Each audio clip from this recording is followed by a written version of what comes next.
I suppose we can. Hi, everybody. Oh, apparently Tim. Oh, fuck's sake, stupid cams. Also, hi, everybody. Hello. Hello. You can hear voices, but a lot of them are blank screens. I don't know why this is. Doing or not thing. Yeah, not. So Joe's has come Well, up. while you're working. Joe's has come up for a While you're change. working. Fair enough. That's good. Do you think that? I tried not to think. Do you think that if a tiefling barbarian had loads of followers, would they be called Karlakis? Anyway, welcome to well, that just happened. Those of you joining us for the first time, this is about as organised as we get. No whistles, bells, or anything else like that, but the occasional weird sound effect, which may or may not be someone passing wind. I'm going to very quickly go around the table, ask you each to introduce yourself, your character, and pick an object to your left. Pretend it's a mimic. How irritating is your day about to be? So we'll start with Jedi Leah. It's your channel. You get to pick us off. Hi, everybody. I'm Leah. I play Valenia, the Half-Orc Ranger, and an item to my left, which is straight away a pen.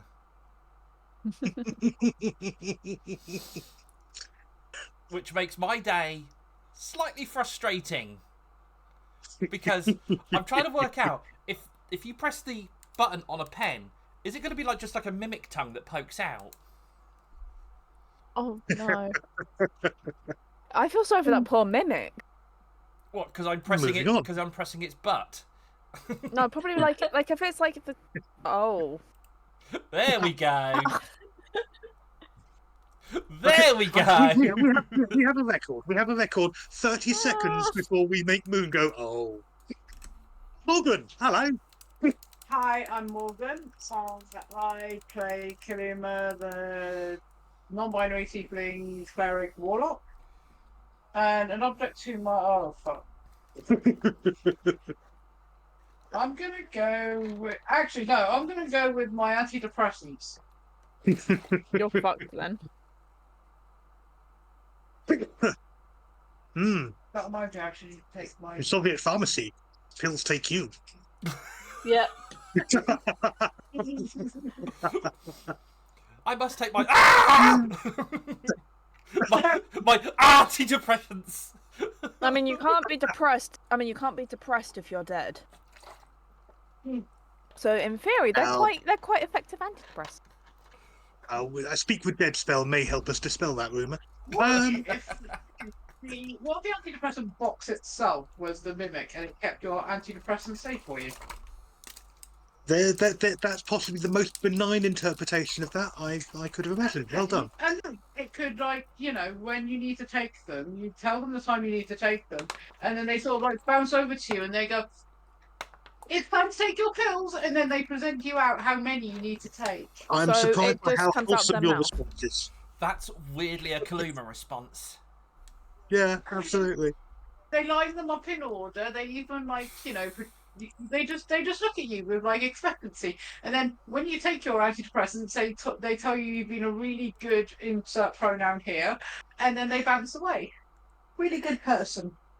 Anyway, Bunny, hi, how you doing?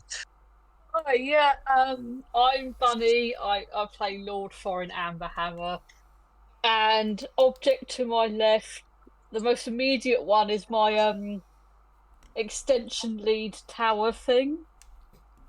Which could be interesting, a bit weird, because I'd be there what exactly am I plugging my plugs into? What orifices? This is a bit weird.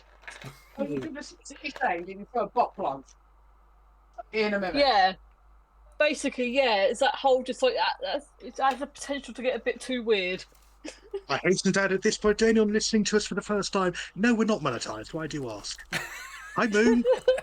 Hi, I'm Moon. I play Arwen, the halfling cleric that is just about done with his life. The item to my left is a wall. I'm absolutely fucked. Your entire room is a mimic. I am absolutely fucked. Is that Moon is inside a minute? Quite possibly. You may want to tell your parents. Yeah, well, it's either that or my bed frame. It's either the wall or the bed frame. But in both Either way, cases, I'm it's fucked. And while she's still got her hands full of donuts, the Mafia. Hi, I'm Mother Mafia. I play Kerner, the Dragonborn sorcerer. And if the object to the left of me was a mimic, I'm thinking I've got a selection of cushions, which are the predominant, but the large quantity of numbers that's next to me. So if I was a mimic and this was next to me, I'd be having a really dickish day. Just for those who can't see, certainly on my screen, Mother Mafia's screen is blank. So just to quickly describe, it's a cushion in the shape of a dick. Yeah, go on then. So now she's thrown her dick at me. There you go. Isn't he cute? Can I just say that that's my dick that's been There you go, Rob. Morgan has his own dick in his mouth. Yeah.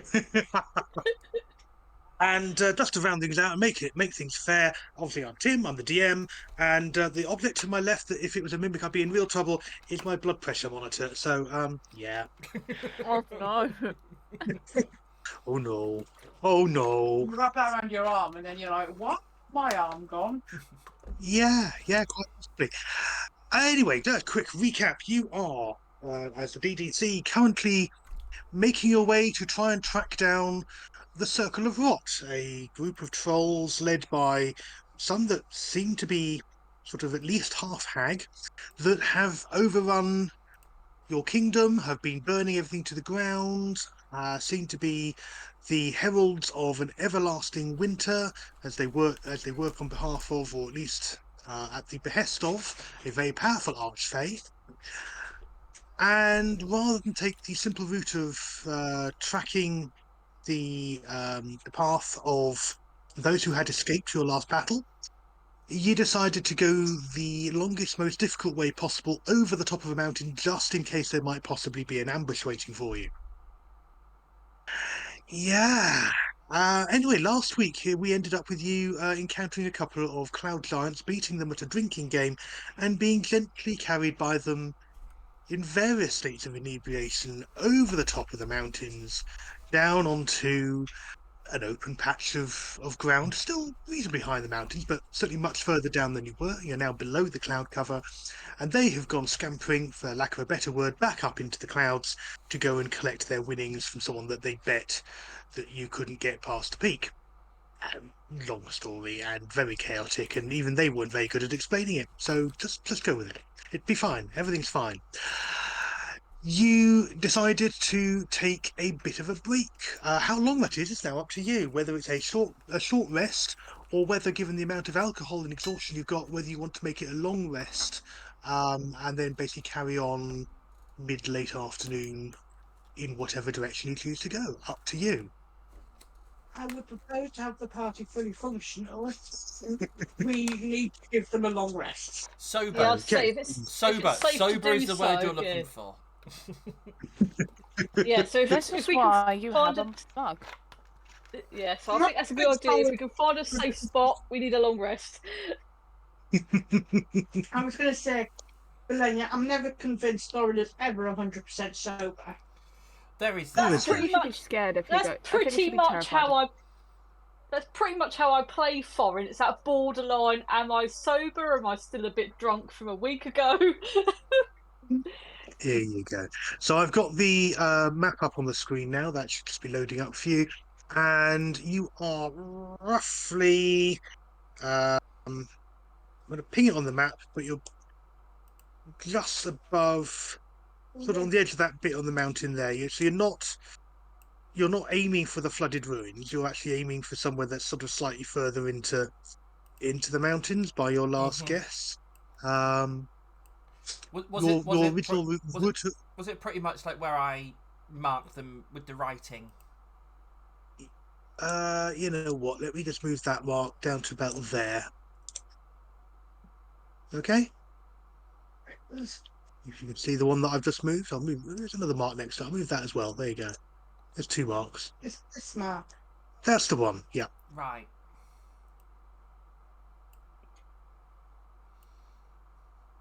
Okay. Anyone doing anything like keeping watch or anything? I mean, you're in a fairly isolated area, but I mean, it's sort of Arwin daytime, so can. it's mostly sort of messing Yeah. around. Really, you're not necessarily having to sleep. Yeah, Arwen can keep watch. He's pretty with it. Okay. Yeah, gonna say, I'll- Arwen was pretty much just inhaling liquid by that point. Yeah, pretty much, because I can't get drunk. He was literally just. He's probably at this point just feeling more like really bloated, more than anything. You've probably well doing this. Let's just say that there are a number of bushes and rocks and other locations in the area that get well watered as you all sort of recover from the extended party that it turned into. And those of you who were very, very sleepy, Valenio and Kaluma, I think mostly, sleep it off and maybe head sort of slightly the worse for wear, but functional, slightly hungover. It was very potent. As the sun begins to sort of set over the western horizon, you sort of feel ready to. Well, I don't know. You tell me. Wait, does that technically count as a long rest that we had? It was a long rest, yes. So if we click on that, that should clear any conditions you've got, any exhaustion levels. I'll just check Uh, that. I think most of you, I think those just had one. Normally, so I don't need to ask this, but how long would like? So I know long rest is 6 hours, isn't it? 8 hours. Oh, 8 hours. Okay, so I have to recast my Oh. Get forward. the touch. You're gonna have to do the good touch again, are you? Yeah, but the good touches. It must be that time of day. You're being felt up by the dwarf, by the halfling again. Yeah. He doesn't do it creepily. She just look at him and go. Okay. And I try and pat him on the head as he's kind of just stroking the back of my leg. No, he wouldn't do that. He's probably more. How's he going to do it this time? He's going to trip and kind of like get himself up by using Kerner as like a support beam as he's getting himself up after he tripped. Well, after he quote unquote trips. Yeah. So he quote unquote tripped and he's using Kerner as a support beam, so he's casting Death Ward as he's getting up. I think that calls for a performance check. Like, I'm feeling mean. Go for Oh, for fuck's sake, Morgan. it. I like that. I'm feeling mean. 14. Okay, yeah. It looked like really quite a bad tumble, but Arwen took that. I kind of look and go, "You okay? You want a hand up?" Yeah, that would be great. Thank you. So I lay down and give him my paw, for want of a better expression, and just kind of picked him up. Okay. I am still thinking it would just be simpler for you to tell what you're doing. I don't mean to thing, but you know. That's how I think. Okay. Activity on. Good. He'll mention something eventually. Maybe who knows? Valerian, could you make a? Let's make it a survival roll, so you can get your bearings on where you're intending to get to. Okay. Doobie-doobie-doo. A natural 30. A dirty 30. Wow. A dirty 30. A dirty 30. Oh, okay, fair enough. Okay, yeah, they've done you a really good solid favour. They've saved you a fair amount of time looking sort of round behind you. Actually, the sort of how steep the peaks were behind you. Like, just a bit of Um, breakfast You are more than anything. basically at the head of a. You suspect at some point it was probably a river, but it's dried up. You suspect that the source is probably frozen over further up in the mountains.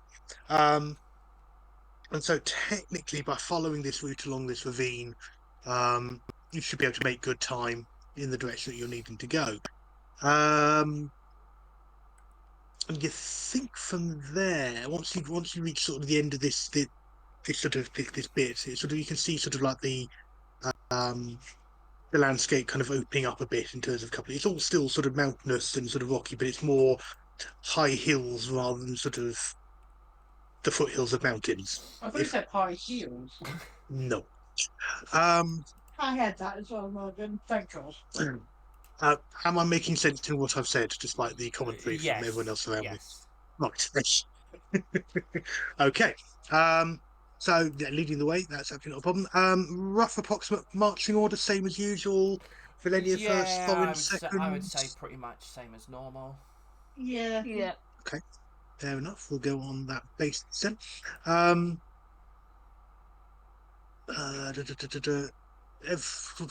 Yeah, I mean it's fairly quiet. You're making sort of a reasonable amount of time going along the walls here. The sort of the cliff sides for this ravine. You're probably looking about a good 20-30 foot high above you. The stones at sort of the base are all, well, I mean they're frozen and snowed, but from what you can see, there lots of river polished. It definitely was a steady stream that this was when the water was flowing. Could you? You're sort of just reaching sort of, as you know, sort of static. Right, that's I was checking your passive perception.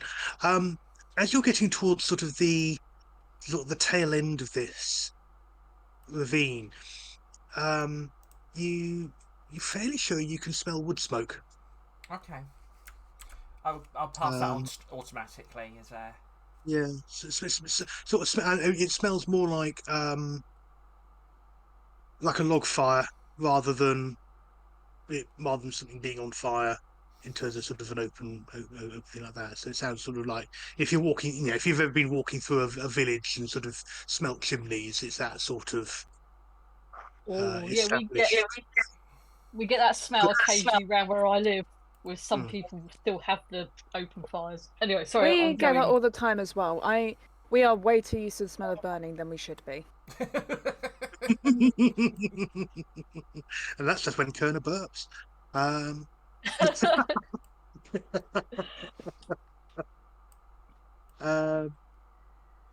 Just carry on regardless. So Do I know what sort of direction it's coming from?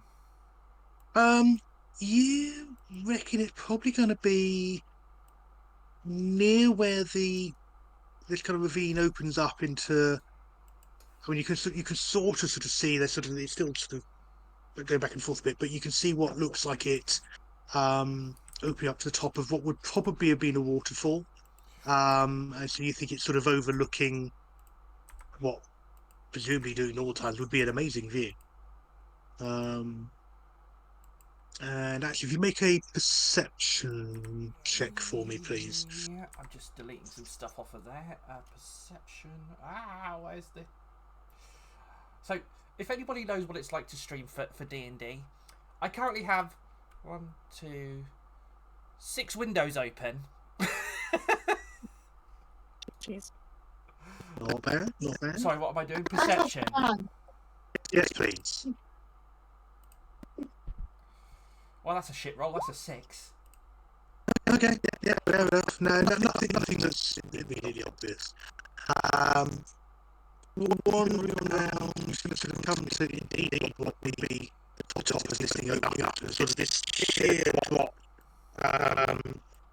You could probably be a bit of effort to find halfway down it, but also just next to where you are, you can see a set of half steps leading up into the leading up to what was top of the ravine. Okay. And just you can see it looks like a small house. Okay. And now you're close enough to see that there's sort of it's not very it's not thick smoke. It whenever you be a fire, fairly close to a fire, you can see a sort of smoke coming from the top of it.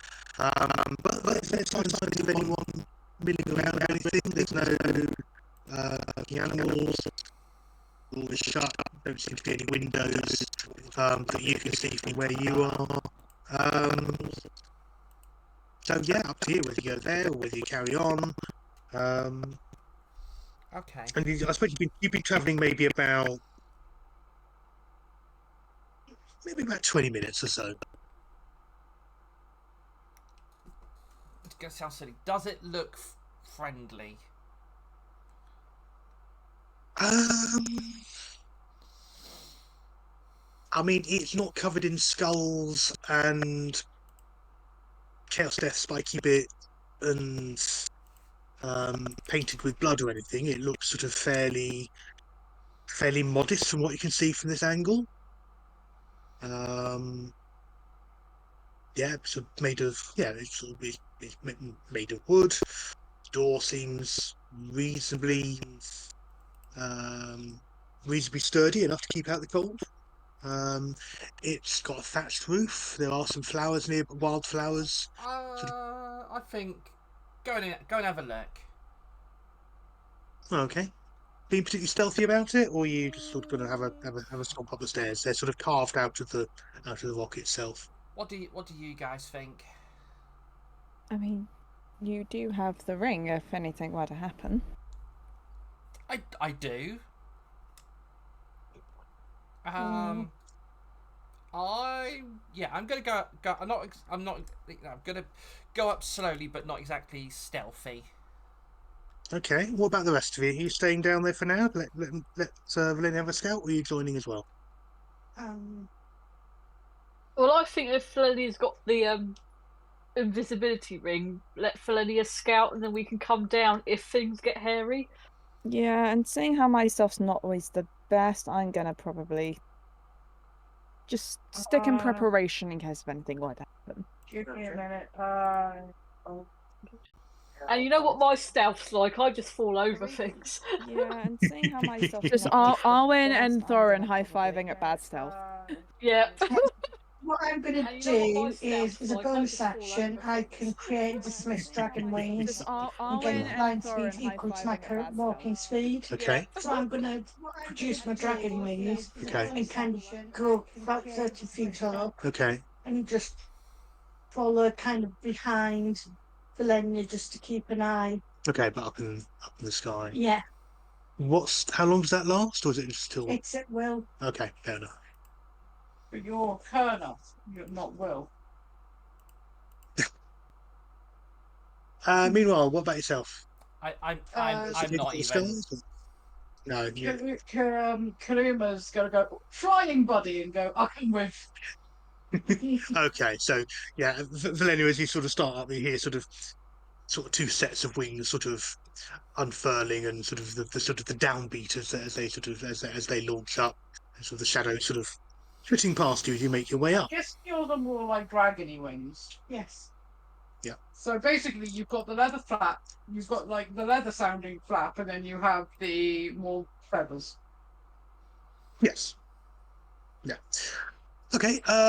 You could say we're birds, so we're feathers. And we're flocking together. Yeah. Can someone hit Morgan for me? Remember face. It's fine. I can try. No, it's not It's like when I go sort of like get onto Google. How do you delete someone from the internet? It's called murder. Okay, Flenia, you make your way up, and as you sort of get up more level with it, you sort of get a better sort of picture of the place itself. It is a the word I'm looking for here? It's sort of like a longhouse, but it's kind of set into the ground, sort of built low. So it's a you reckon looking at it about maybe 30 foot long, Okay. about 10 foot wide. Um, door is sort of is shut, though there is light. You can just about see through some of the cracks. You, I suppose, are maybe about 5, 6 steps down, so you're just sort of coming level with the place, sort of get a better idea of it. And you can hear. You think you can hear conversation. What languages do you speak? I speak first of all bullshit. So I Yeah. speak common, draconic, giant, orc, primordial, and undercommon. Okay. Okay, it's not a language you're familiar with. There are turns of phrase that are similar to some orcish phrases that obviously you've grown up and around, but not quite. Um, Sounds like maybe half a dozen. Is there any windows? Okay. Are you going to be stealthy while you go and have a look, or are you sort of just doing the standard stuff? I'm gonna slide my ring of invisibility on or activate it. Okay. Right. In that case, let's have a stealthy check then. Okay. Stealthy check. Where? On the plus side, I get advantage. Yarg. Which is a what the fuck? 12. Well, fortunately, you're outside of a building. They're making sort of, various sort of noises of a household sort of that's going on there. So you, as far as you can tell, haven't been detected. You're able to sort of get up a little bit closer and sort of start to sort of get sort of a bit of a better look around. The building itself, once you're up there, the height of it's actually quite small and low to the ground. Whether that's because it's small people or that it's sort of literally being carved and sort of is actually sort of most of it's underground is, well, without seeing the inside, you can't really tell. Now you're closer, it sounds for all the world like there's a meal. Okay. The sort of clink on of sort of utensils. You can smell something sort of something spicy, but not quite identify from here what it actually is. The voices sound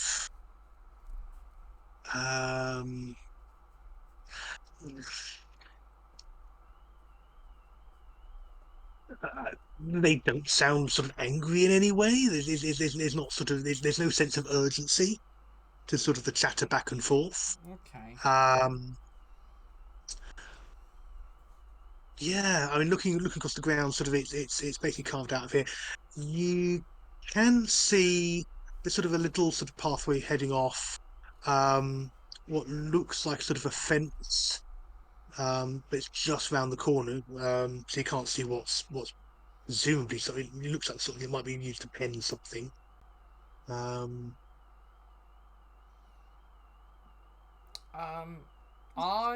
going to. I don't know.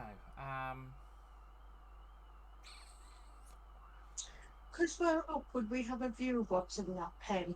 No. Oh, actually, yes, you. Of course, yes, you're much higher. Yeah, it looks like goats. Okay. They really go. So they Okay. it doesn't sound angry or anything like that. It just sounds very much like they're having a meal. Yeah. You reckon now you're this much closer? You reckon, like I said, maybe half a dozen or so? Some of them are higher pitched. There's a couple of them sort of quite high pitched. Still in the same sort of language, but maybe a little bit more sort of chattering, a bit more sort of excited. Okay, I'm gonna walk back to the others, relay what I found, and see what they want to do, because part of me wants to go and just knock on the door and say hello, but strangers in the middle of the day just knocking on the door when there's all this stuff going on could be a bit weird. But then it is Valenia, so So you two sort of flying around. You can't see anything else in the immediate vicinity. You do see sort of slightly to the west, sort of slightly more open scrubland that you think is probably where these goats kind of graze and wander. Beginning sort of kind of scrub, is sort of just above the tree line, but it's sort of at that point where the goats could wander well enough to get in and under. And getting a better idea of the lay of the land, could you both make perception checks for me, please? Because we're together, would it be with advantage? I'd like you each to make a roll. You might see different things. I'll go on to dinner. 11.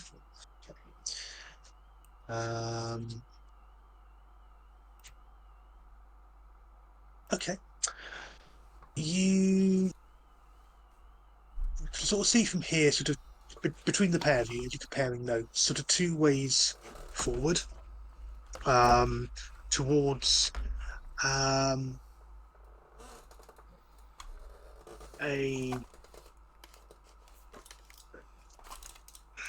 you can either sort of carry on sort of the way of this ravine, and yes, it drops down and then sort of carries on. And there's sort of what looks like sort of a slightly frozen over sort of ravine, and kind of what looks like sort of flocks of birds swirling around in and around the peaks and not that. Or to the sort of the west, there looks like there might be a pathway down that way. You think you see some ruins off in that direction, a small lake that is sort of glittering like it might not be frozen. But either way, sort of both of them are sort of roughly equal pathways around sort of the spikes of the sort of the upcropping of the mountain ridges that you've got between you and roughly where you think you're going. You can see the land sort of below there, sort of amongst the trees, sort of dipping down towards kind of more marshy land, and this kind of this really anomalous hill in the middle of the marshes, that you think you see lights near it. Might be what you're looking for.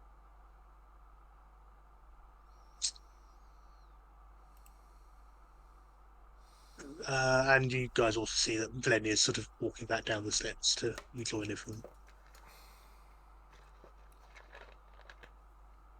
We'll just kind of follow behind. Okay. In fact, what I do is, because there's not been anyone there, start to make my way down onto the floor and diminish my wings. Okay. And then kind of tap Lenny on the shoulder. what the? Hi.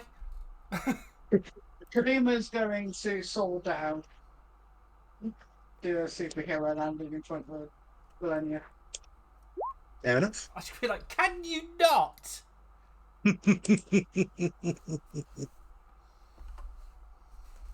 With that, Kalima's going to get a little bit of yarn out and do a knot and go, I can.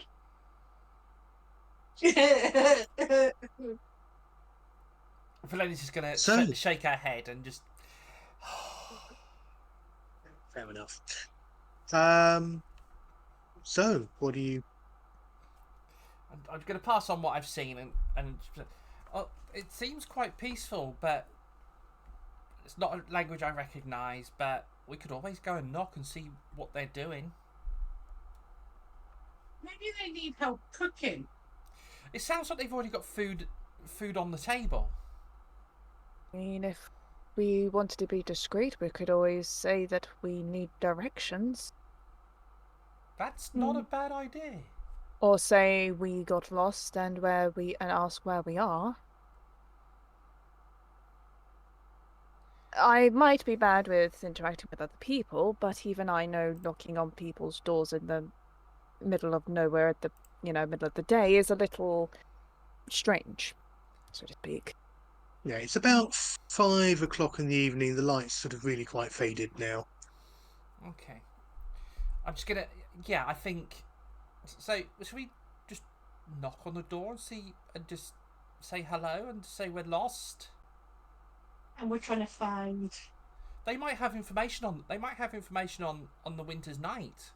They might have noticed stuff that we haven't seen yet. Okay. He just clamber back up. The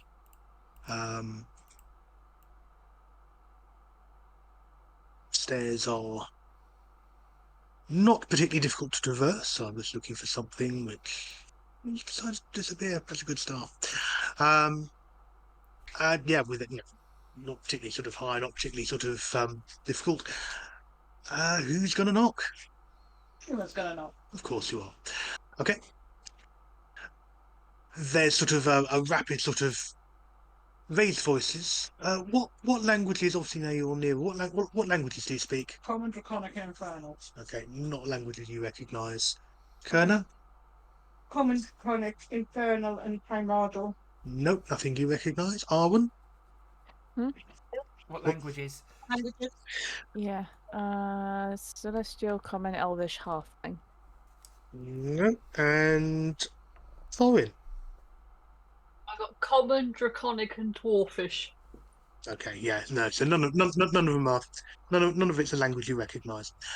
So there's a lot of there's sudden sort of some alarmed noises and the sound of what sounds very much like chairs being sort of pushed aside and sort of scraping and sort of raised voices in alarm, and then sort of a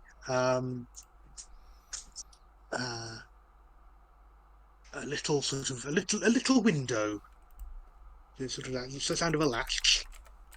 Little window opens, there's sort of light, a dim light, but it's still sort of up here, and there's sort of this sort of pair of eyes, sort of.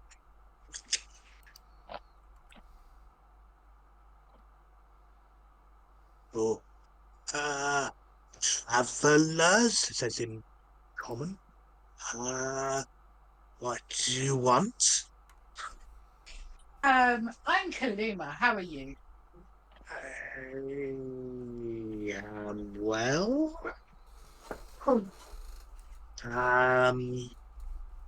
That's what brings 1, 2, 3, 4, 5. You people to our door.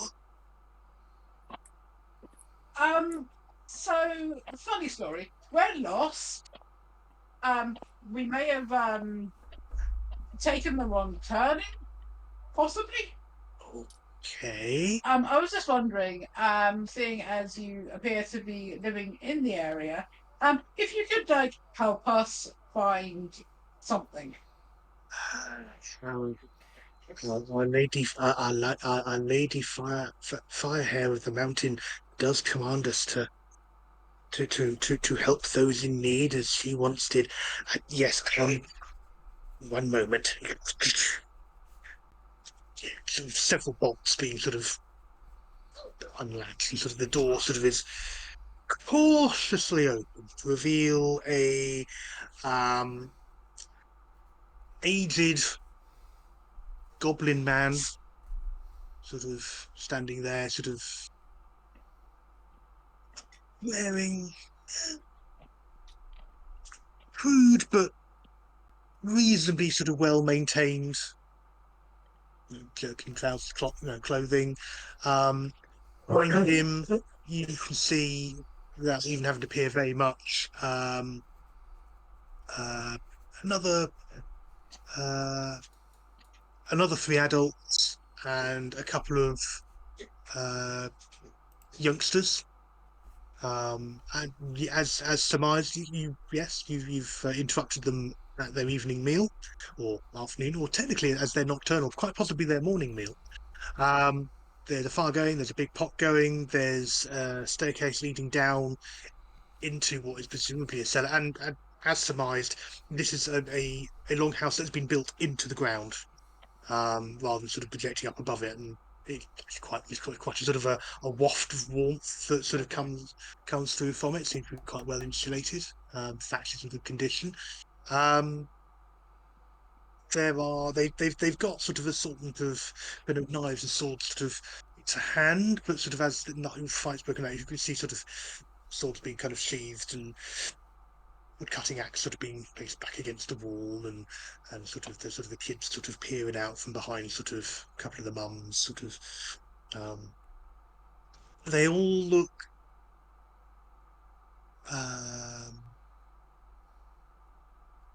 how best to describe this. Make a medicine check. Medicine.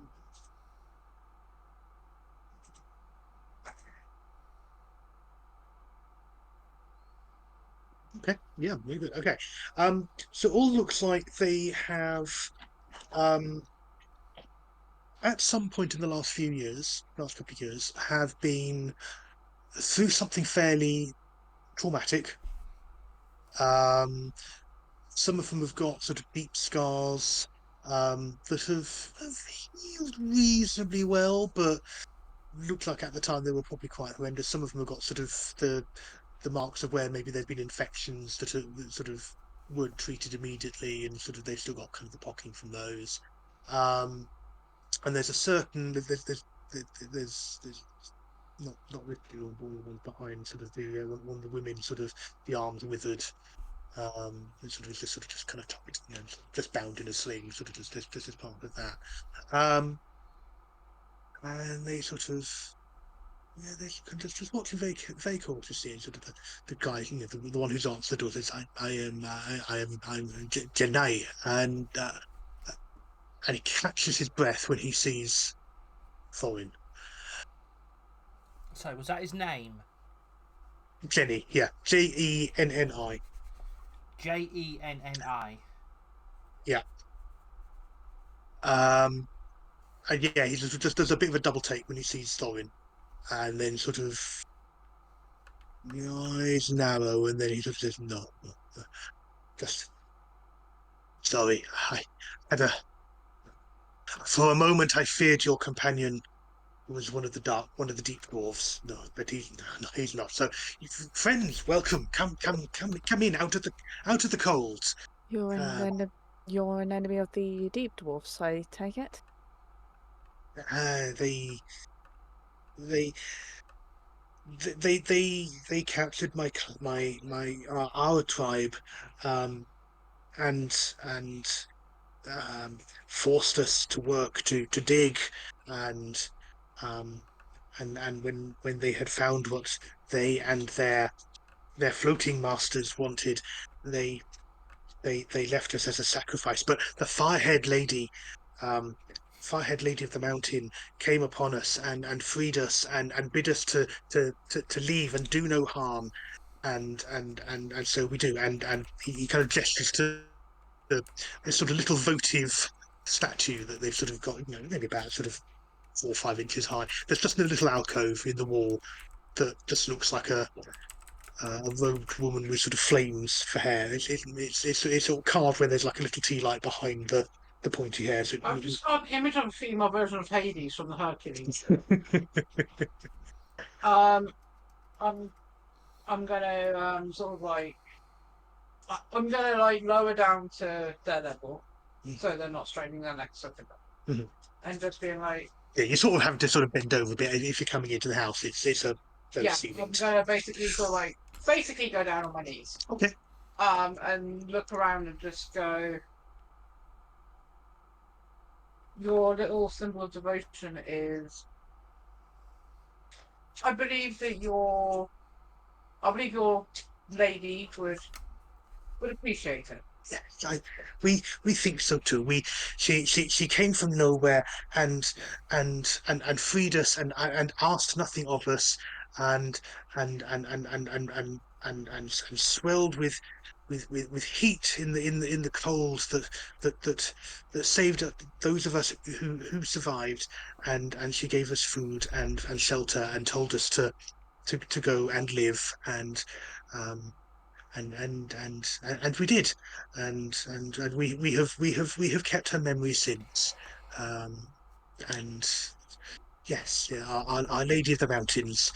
We believe she watches over us. You know, good things have happened, and and Question. and we try and live by it. Yeah, yes.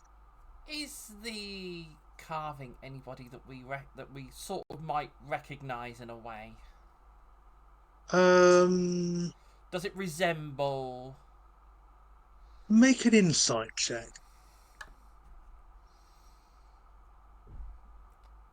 Too many windows. It's a fairly crude representation. Yeah.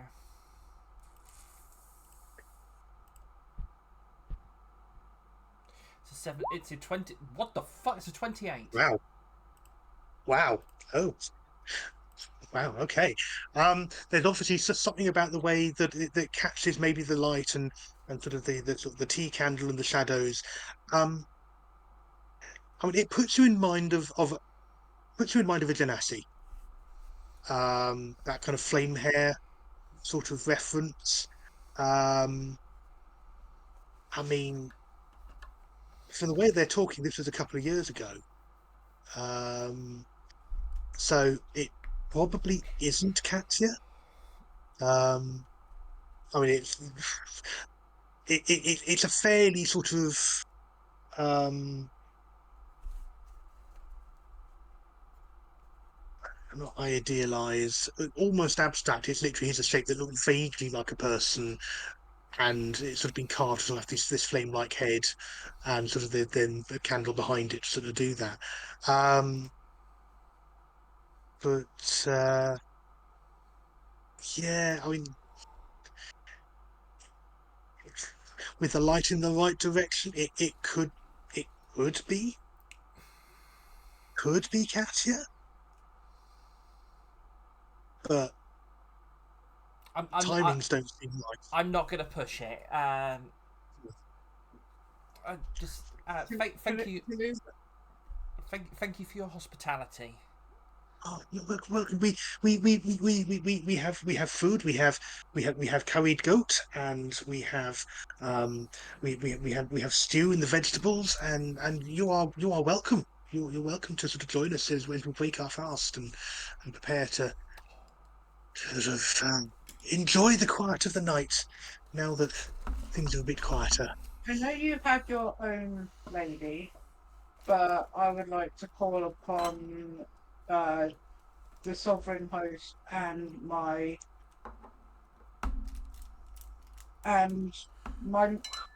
deity and my patron, Mhm.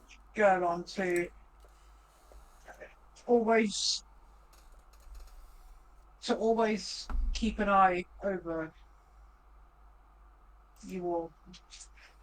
They sort of listen in that sort of not necessarily quite comprehending all of it, but they sort of kind of get sort of there's that sort of thank you your blessings your yes we are grateful come share the food and tell us of your travels and where you're trying to get to because Would you like me to look over the children to see if I could potentially help them? what do you mean? Well, I was thinking that maybe the children could do with something light-hearted to do in these hard times. I like how I punctuate that with a fart. I was going to say, was that rude? The best thing was that was audible on stream. Yeah. they you sort of you have what can best be described as a room of very solemn and polite-looking goblins looking at you with very wide eyes. Okay, with that, Kalima's gonna grab their knitting sack Okay, and bring out the needles, put them on the table, and then big wide eyes. bring out the yarn, and then I'm gonna bring out like pieces I've done, Okay, like little hats and mittens and stuff that I've done, like during the evening, okay. and just say, "This is what I do when the dark threatens to take over my mind." And I feel it helps bring me out back into the light, and it helps me get a measure of calm about myself. And how much does this cost? It will cost nothing. Okay. So he sort of says something in what you guess is goblin. You are welcoming us to share in your feast. I would never ask any more than that. He And sort then of- Twitch Foreign is like, speaking of which, food. yeah, and while he'd been talking, the other adults have sort of been kind of shooing the kids, sort of keeping them out of the way, and sort of getting a couple of sort of spare plates, or one of them sort of seems sort of cleaning off the plate that they just finished, and sort of just giving that quick wash and a scrub, and right out with a towel, and sort of setting these down, and finding spoons that bit of a wash, and sort of setting that going, or Are you just yeah, describing? sort Are you just describing when I have visitors at my flat? Yes. Yes.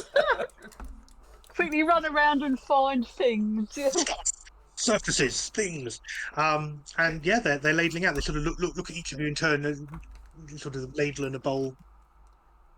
One for you, Who's going to take a down for bowl? you.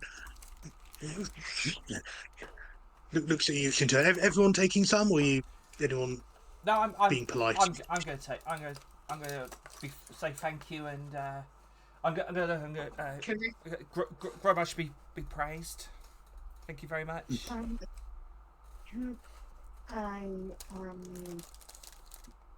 certainly just check it's not been poisoned. In what way? Maybe you sort of give it a sniff and a medicine check, I guess. See if there's anything in there you don't any scent you don't think belong in there. Arwen, are you partaking? Yeah, he will like out of politeness. He will like offer a prayer as well though, Okay, yep. to accompany it. Don't have a clue. Okay, fair enough. Kaluma is going to take out 5 gold pieces and put them on the table. There's sort of a this is a treasure, and And then Kaluma's going to grab their bowl, sort of like find a place on the floor, and basically gather together like their knitting supplies, or like bring out like spare needles and stuff, and then like basically entertain the kids. okay. Kind of follows Kaluma's approach and puts 5 gold on the table as a thank you as if you stayed on around. Okay, fair enough. Right, you do. I presume the way you're doing it, sort of doing it is kind of like a bit of a performance. Yeah, kind of like it's kind of like, sort of like showing them how to do it, sort of helping them through it. Okay. Well, just like you prompted for Arwen, it's your turn to make a performance check. Fair enough, fair play. Everyone else just settling into Yeah. costume. Yeah, I'm Okay. sort of like settling in to eat food, just sort of take everything in. Okay.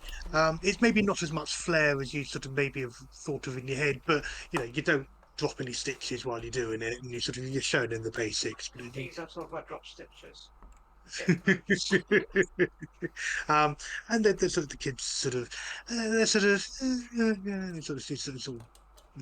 one of them gets distracted by a bug of some sort that's sort of starts sleeping after that. And the other kid goes running off after a while, and sort of you hear sort of faint clattering as they sort of chase this beetle that's about the size of your fist, sort of around the floor.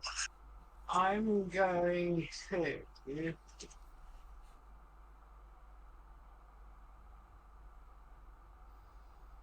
All right, yeah, go on quickly.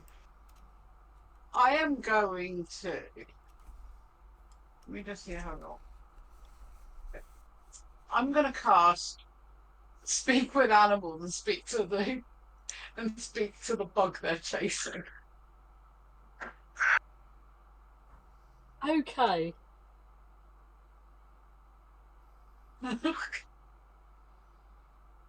Okay, fair enough. Right, okay. What do you say to it? It's currently being chased under the table by the two kids. I'm just like, you having fun there? You hear a sort of this almost this Doppler effect as it runs the entire length of the table, sort of in and out of people's feet, and sort of. I'm going to sort of like observe where the kids are going and guide. It's a beetle, isn't it? Yeah, it's a beetle. I'm going to guide the beetle to run the opposite direction. Okay. Come back to you in a second. I just thought I have Speak with Animals. I may as well. You're damn well going to use it. Valenia, what are you doing during all this? I mean, obviously you sort of seen sort of Kaluma sit down, start to do some knitting, and the kids run away, sort of start chasing a beetle, and then he sort of looks to be sort of watching out with great interest. The I think I'm just going to be talking to the people that are at the table. Just, I'm going to be gently nudging to see if there's any, if they know anything about, if there's any camps nearby, any if they've seen anything unusual or anything newish to the area since the deep dwarves and that sort of thing. Okay. And also in turn, they're also asking you for news of the outside world. They sort of said it's time. It seems to have been winter forever now, and yeah, I'll sort of half fill them in on like the winter night and how it's affecting the season not changing and that sort of thing. Okay. Sorry, quick random question out of character. Is it just me, or can anybody else smell pancakes? I think it's only you. Can't smell anything. Certainly, no. Okay. There may be something under, but myself, I'm blocked up. Anyway, I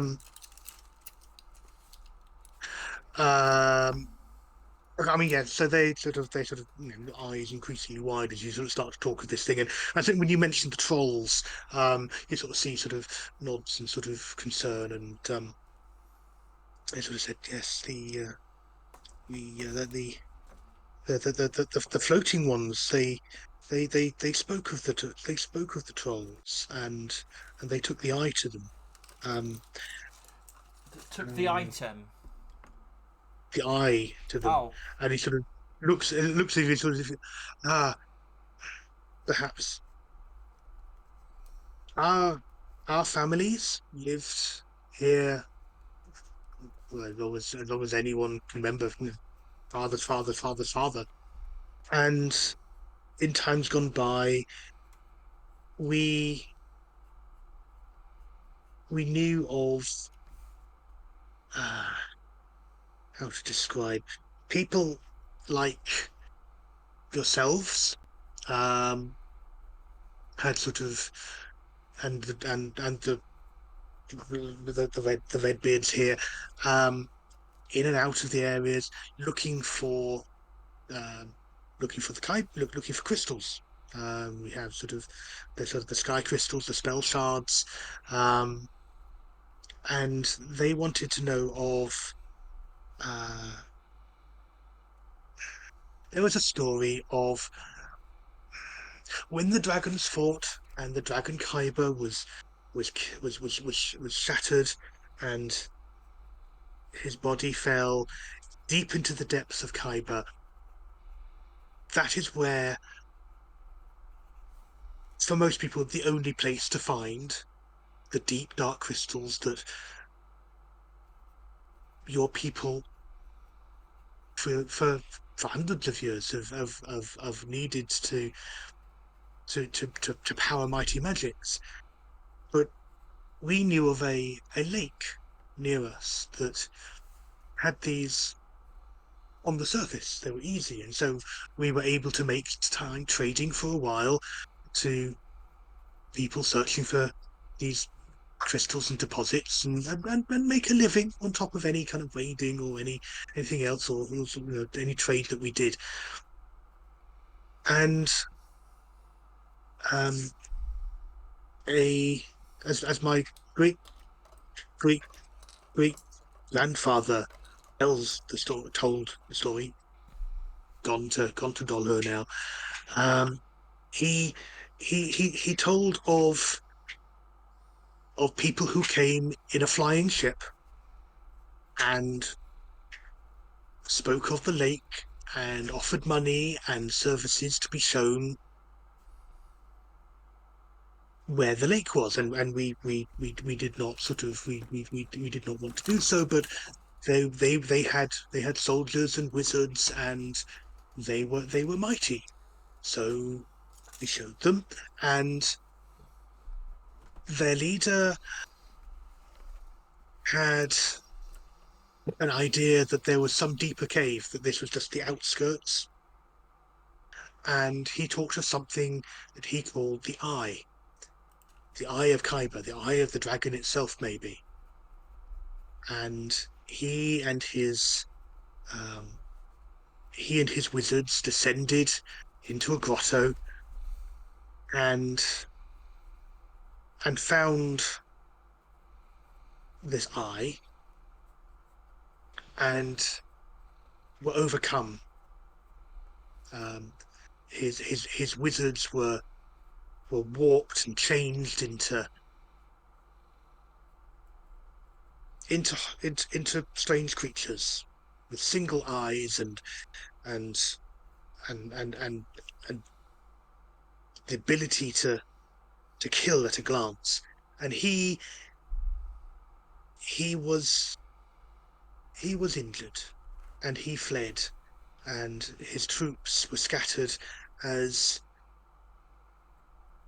creatures of the Mad Ones came forth from the caves and slew them, and we fled, and we tried to hide, and the floating ones with tentacles in their faces, they captured him and they took him. And then some years ago, in my time, when I was a younger man, they came back with the deep dwarves, and they took us dwarves. They sort of forced us to dig, to open up the grotto, to dig it out, to find the eye, which was still there. And we brought this out, and it was a thing of marvel. Beautiful, multiple colors, and purple, and rounded, and unlike any other spell shard that we had ever dug up from that space. And the floating ones, they took it and said their master had told them to give it to the trolls, and that we weren't needed anymore. So they told the dwarves to kill us, but to put us in a cage and leave us for the elements as a sacrifice to their lord. So they did, and they left us there to die. Once they'd locked us all up, the floating ones turned on the dwarves and killed them, and ate their brains for some of them, and left the others just there. And then they went into the night, and and that was after some time when Our Lady of the Flame came and found us with her ogre, and and released us, and then we went our way and vowed never to go back there, and same thing. But the the crystal, the eye was dangerous. Even the floating ones didn't dare touch it directly. They held it at a distance through powers of their mind, and it took several of them working together to move it through the air slowly, and until a cart brought by the deep dwarves was there, and they put it on there and took it away with them. And it was beautiful but horrible. To look at it made my skin crawl, and we never saw that again. But we know the trolls had it because we started seeing more of them changed, more limbs or strange colors or strange powers, and that's why we have been hiding and staying away from it all, and trusting in the power of Our Lady to keep us hidden. um she was so powerful that she had one of the wretched changed mages as her servant. She she directed him, and he brought us, brought her to us, and saved us. So um, we we yes, we know of the eye, and we we we we were the we and my family were the ones who dug it dug it up, and but we had to. They would have killed us otherwise. We had to bring it up. I'm very sorry for bringing that up. It sounds painful. That wasn't what I intended. Is there a camp nearby? Brighter days, brighter days. Um, uh, so camp. Who's camp? We don't we have no camps. So we are all that remains No, of no. my people. Sorry. Um, I meant, is there a troll camp nearby? they well, there is the hill. The hill. The hill in the swamps. There is the just below the trees. It's where it's where the brothers and sisters and their folk made their plans and took the eye, and we don't go there. We don't go there. It's colder, and um it's surrounded by the dead. There are the graves of the ruins of our people from before the times of madness, and um we yes, we can show you. If you I can draw you a map to where they are, but if you're going there, be strong, be swift. Um, we we see not as many now as there were, but they have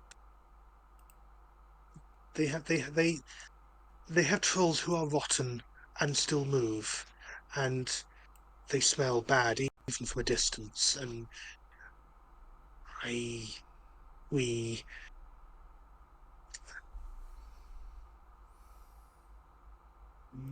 we hope that you go safely, but take fire. Take lots of fire, if only to ward off the cold. It's We intend to. We have found that fire tends to be the only way to stop the trolls in their tracks. Mighty warriors you must be to take them down then. Wonderful. And brighter times here. Brighter we have food, we have warmth, we have family, we have new friends. But Meanwhile you're directing the insect back under the table at this point. You're going, ah!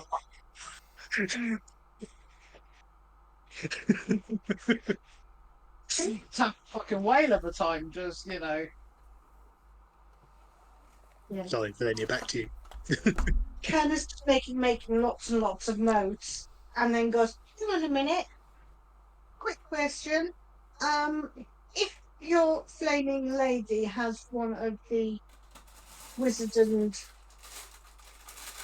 wizards, do we know which direction they went in, or did she just appear and then disappear?" We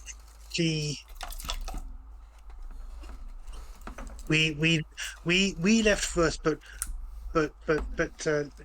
Lina here, and then points to sort of one of the women. Sort of, she stopped and watched, and then she sort of says, they went into a they came back up the pathway, up the causeway from the quarry, and they went into a cave Okay. and never came back out. And I went back a couple of days ago. There was no other way out of that cave. Okay.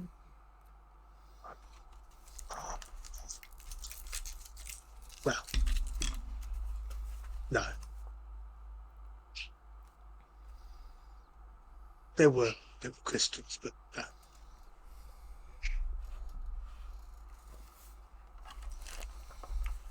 Okay.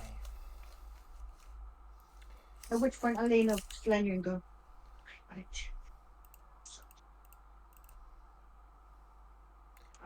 What do you say? Sorry. We might want to have a look at that cave once we've sourced out the trolls.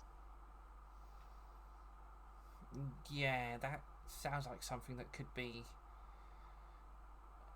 of use more than anything.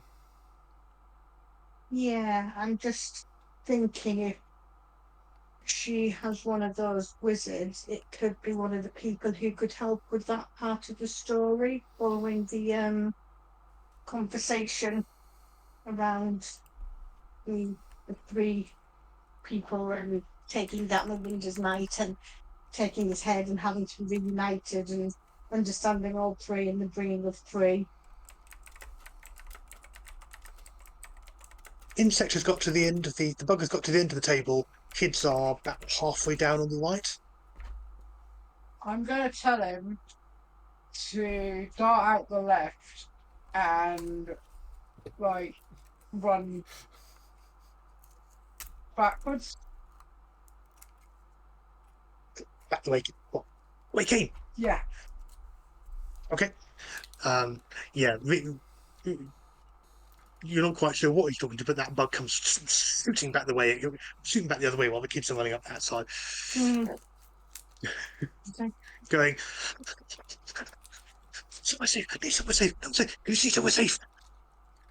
I'm going to pan around and see if I can find somewhere safe. Make a perception check.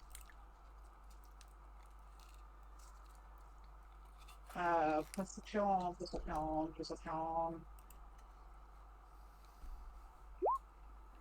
Will a nat 20 do? It would do, but you're rolling with I have advantage. Okay, fair enough. I have a shield that gives me advantage. Do you have a? I have a shield that gives me advantage. Oh, the Sentinel shield. Yeah. Okay, fair enough. So angle that, and it sort of looks out for you. Okay. Yeah, fair enough. You spot a loose flagstone that looks big enough for it to. I'm Go going hide to under. guide it towards the stone. Okay. Yes. Runs down under. Right, you're welcome. The rest of you have heard this in plain common. Not the insect response, but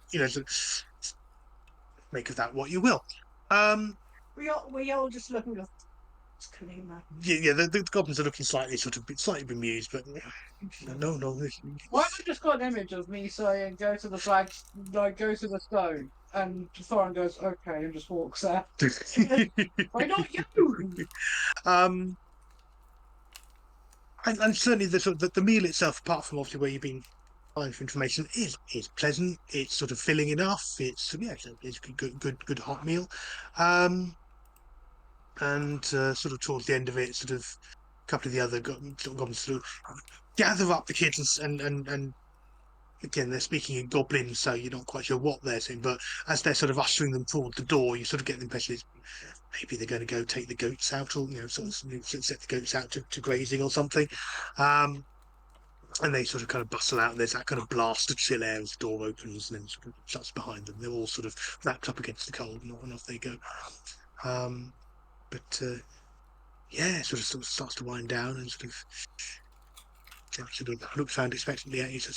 So yeah, so I can tell you where that's where the trolls are. Things to look out for. There are bloodhawks in the passes, so be mindful of those. We keep that's why we keep the goats away from the passes. Did you say bloodhawks? Bloodhawks, yeah, bloodhawks in the passes to the southwest. Oh, Kalima's heard about those, especially in, like, the really famous book about the group of them. It's called Bloodhawks Down. Oh, And then anyway to the northeast, the other way, the other pathway you could take to get there. There's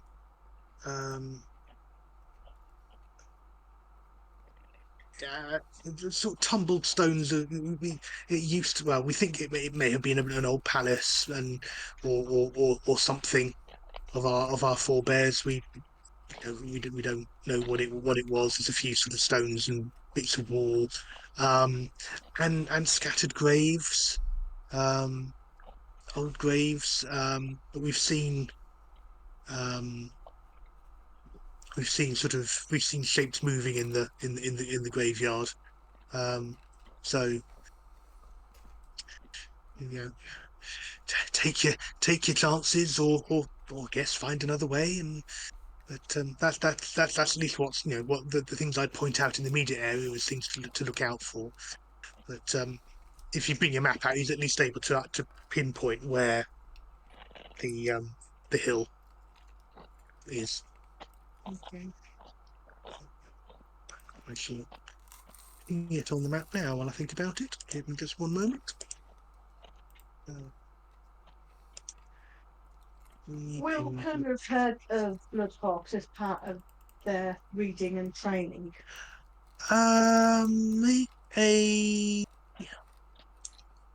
Make an H check.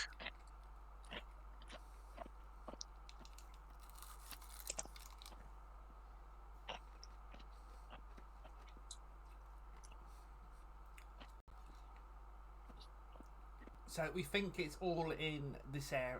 So we think that's all in the area down there. 19. Okay. Where I put the kind of little rectangle, Okay. sort of the where the trolls are.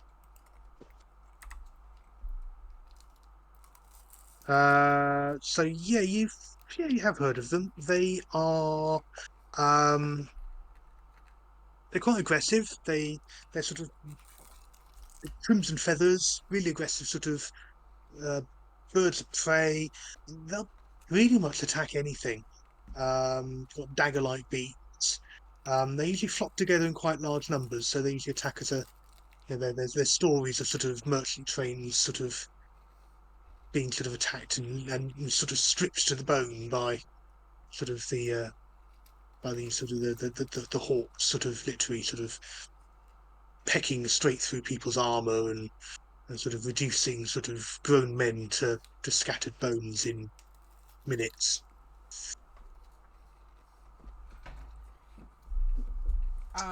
At which point I relay this and go, we might be better off dealing with the goblins and ghouls at the graveyard. Because I think even Thorin is going to struggle with the Bloodhound. Bloodhawks. Bloodhawks. Bloodhounds, Bloodhawks, very different.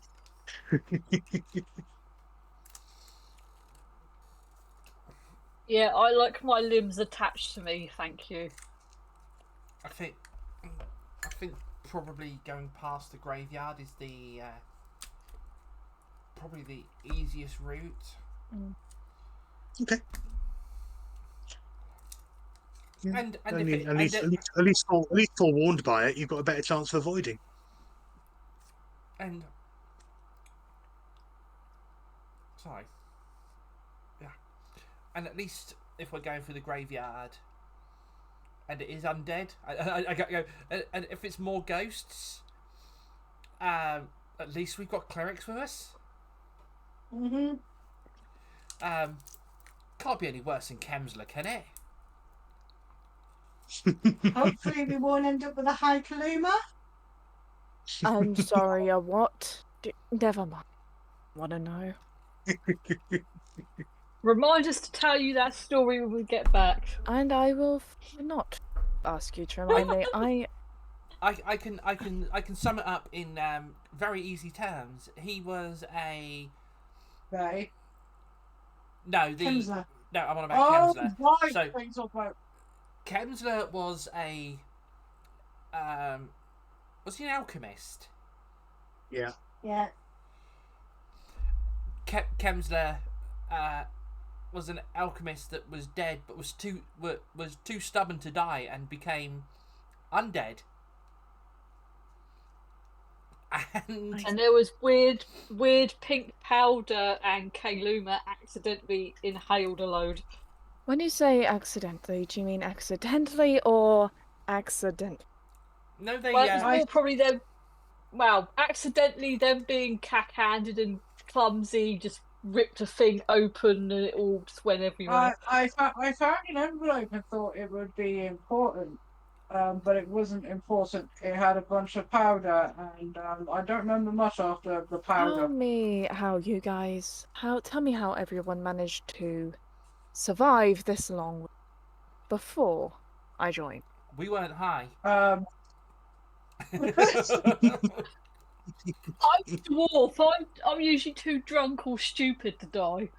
I It's see. like, I want to go to school, but then I didn't get high. Yeah. I mean, we might be the embodiment of distracted brains, but we're all quite accomplished in our own ways. Yes, I can see. Okay, so you kind of make a decision on which route you're going to go. Are you kind of disengaging from this very hospitable goblin? It has to be said. How dark is it outside? It's fully nighttime now. Is there like Yeah. lights and stuff around the mountain, or is it like dark? It's a bit overcast. It's actually quite dark. There's not a lot of starlight. The moon is sort of behind clouds. It's I mean, even with the pathways, it would probably make moving at the moment sort of effectively difficult terrain. So about half your normal movement. We could do Spoopy Graveyard in the nighttime. I will say that I would not be able to see anything. I mean, I do have the light cantrip, so... Yeah, and you've got glow globes, and you've got torches, and magic items that glow. Well, apparently Valenia has become Dr. Doofenshmirtz for the time being.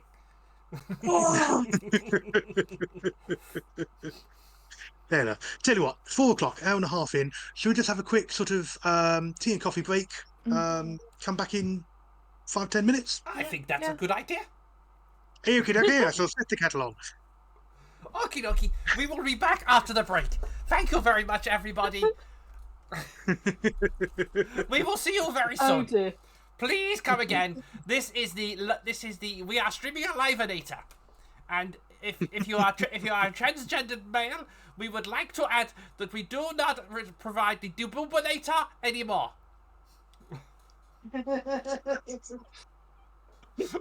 I don't even know anymore. It is okay if you are non-binary. We believe in you and you are valid. We're vaccine people. Enjoy the break. Get some tea. Yeah. Unless if you're a trans woman or transitioning to be more feminine, then don't get. Don't get tea. I want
And I've got to refresh the cameras again. Yay. Oh, no. Joe, Moon are back. It's just Morgan and... I'm fine. I'm here. No, the Maybe do a yeah, the cameras aren't picking you up. Might need to do just the It's right. there we go. I've got it. Cool. It's to do with the browser sources. I don't know why. Hey, Logan. And Hello. Oh, Welcome we're back. back on. yeah, Back online.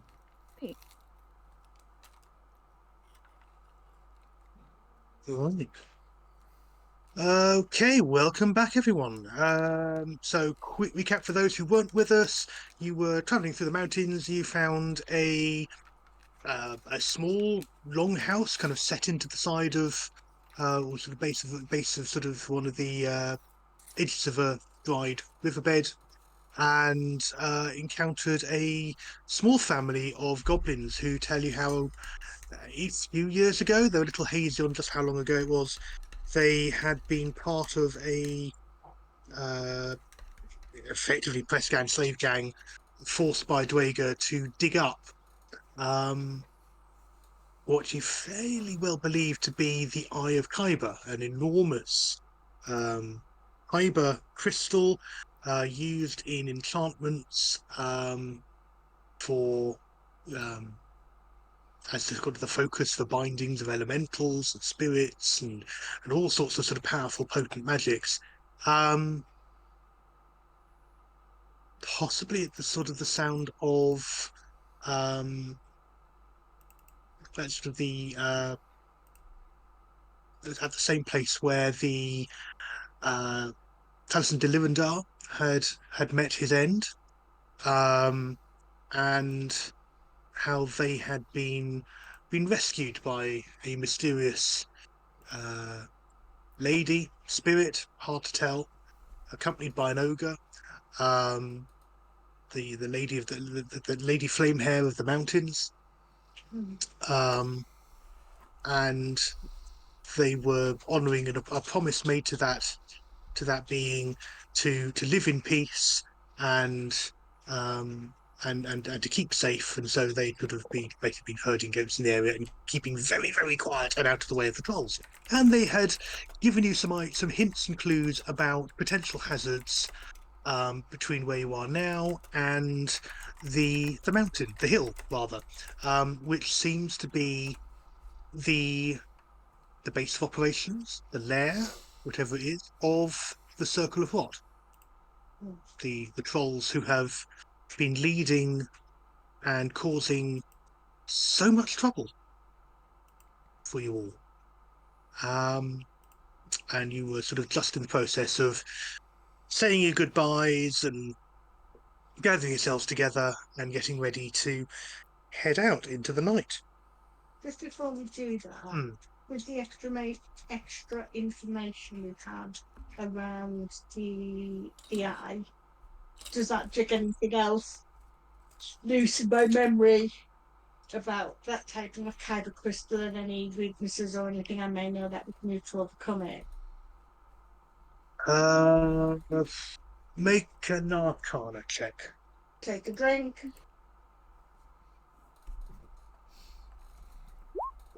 24. Okay. Right. You know that the kyber crystals are a type of spell shard. They're normally, you're talking sort of shards and sort of lumps that are anywhere between 6 inches to a foot. Usually quite angular, quite sort of obviously they form in geodes and they sort of places like that, and are rumored to be each of the spell shards are rumored to be parts of the great elder dragons who made up the world, the heavens, and indeed the underworld. Kyber crystals are a deep purple crystalline structure that seem particularly powerful and attuned, as I said, to be used in the binding of elementals, binding of major sorceries, and sort of acting as a sort of an anchor and locus for those types of surgeries. To have one described as the eye, from what they're describing it being extremely large, would make it a quite possibly the best description is probably certainly a transformative agent, and a major focus and possibly amplifier of magical energies focused into it. You've never heard of something big enough that would require several people to be carrying and transporting it. So possibly a unique, one of a kind instance, and something that literally pretty much any major power would quite happily kill and probably go to war over. So stray magics flying around near it may get amplified or have other strange side effects. It's possible that wild magic might be an output of stuff used too closely to it. Okay.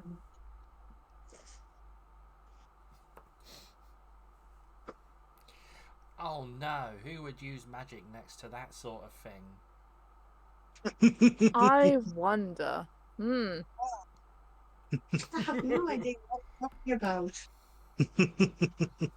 Yeah, it's good that we don't have any dragonborns near it, you know.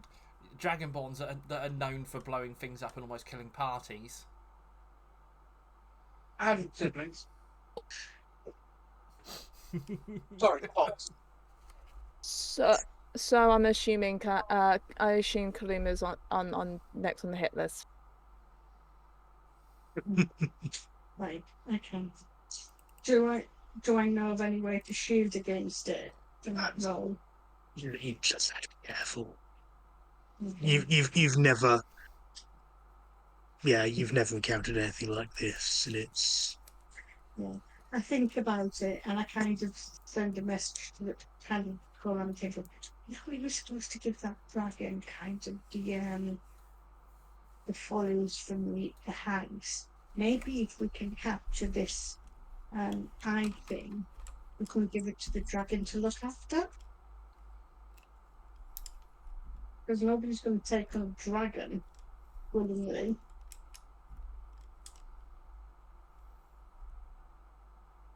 I would. But not on the fight. Or we could, you know. Because it's going to be more than he ever could imagine. Or we could. I would say we could technically destroy it, but that sort of power. Good. Right, sounds good. Let's cross that bridge when we get to it, shall we then? That's probably the best idea. I'm just thinking of a backup if he turns up, then we can maybe go, if you fight with us, you can take the eye.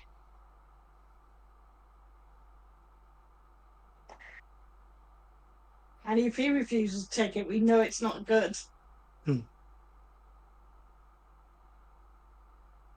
That was just my thought process. Right. Are we ready? you tell me. Are, Anyway, are we going through the anyway. Are we going through the graveyard? Yeah. Yes, let's do it. Okay. Spoopy time. Yay! Heading on out into the night. Well, it is October, so Absolutely. Spooky, scary skeleton. Spooky. scary. We're going on a great hunt. I'll say listening to that song in 4D is the best thing I have ever done in my life. The good news is at least you're not on a constant upward gradient anymore. You are generally heading downhill. And That's as a party or in real life? well, Yes. one hesitates to make judgments.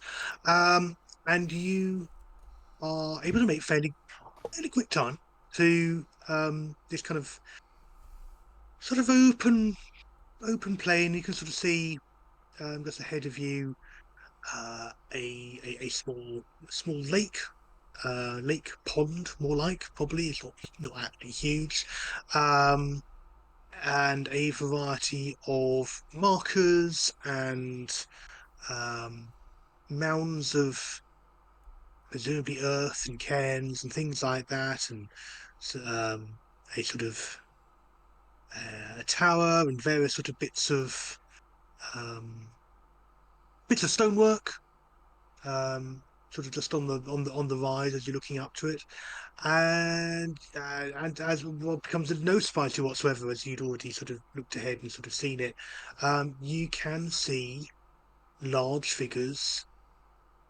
moving around uh, within it. So, can I have some perception checks from you all, please? Perception. Yes, indeed. Why do we not Or use not. curtains anymore? That would make things a lot more interesting. Right, who's using curtains? Cairns. Oh, How is Okay. it pronounced? Yeah, Is it yeah. Cairns or Cairns? Cairns, Kairns. That's what I I don't know thought. what that is. It's a hill that is also a burial site, sort of thing. Oh, Can okay. literally just be a mound of stones. Yeah. But yeah. I would do a perception, but everything's gone to sleep again, so Yeah, we'll no worries. catch up in a minute. I think that Um, says a lot about Thorin's perception. Quite possibly. Well, the figures Oh. themselves haven't noticed you in any way, shape, or form. Oh, So you have some spare time. Just Oh. at this moment in time, you are top right of the map, yay. and what you can see, you can Oh. see Oh no. four large, um, four large skeletal four large skeletons that look like they are, in fact, actually make a nature check, please, Valenia. You're making me do it, so you can just go. It's one of these. Something like that. Why is mine? Okay. It is. 24. Okay. From the bone structure, you've encountered these things before, or at least the living creatures that these were. These are the animated remains of 4 ogres. 6 ogres, in fact. So it's pretty much like a Stalnox 5. Oh yes. 5 ogres. from Legend of 5. Zelda. 5. Should be 1, 2, 3, 4, 5. That's 5. That's definitely 5. Let me just pick. Well, there's 5 plus one thing in the middle. Yeah. Plus a 2-headed troll, which is sort of seems to be directing activities. They are rooting around, opening graves, and dragging out bones and sort of stacking them. And it looks like they're basically, raiding the graveyard. That's fucking rude. Effectively grave robbing. Yes, that is a fair description of what is going on. Right. They have not as yet noticed you. Okay. We can either try and sneak past them. I'm just waiting for Thorin just to go, Leroy! Need I remind you of our previous attempts at sneaking? Oh, I yeah, just shoot. definitely. I just shoot Arwen and look. Sorry. You meant all of us, Valenia, but you're included in that. Do I have Pass Without a Trace? Pass Without a Trace actually takes quite a while to cast. Yeah, no, it should be 5. 5 ogres.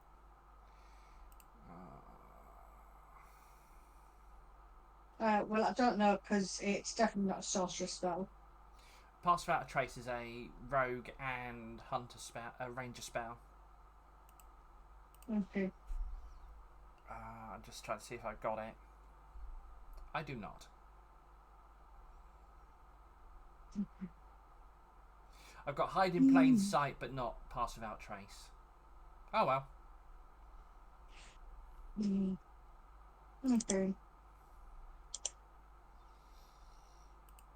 Yeah, it's not one of my card. Oh fuck.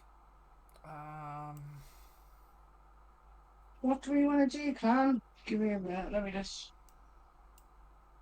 If they're already dead, surely, even if they're trolls, we should just be able to dissolve their bones, set them on fire.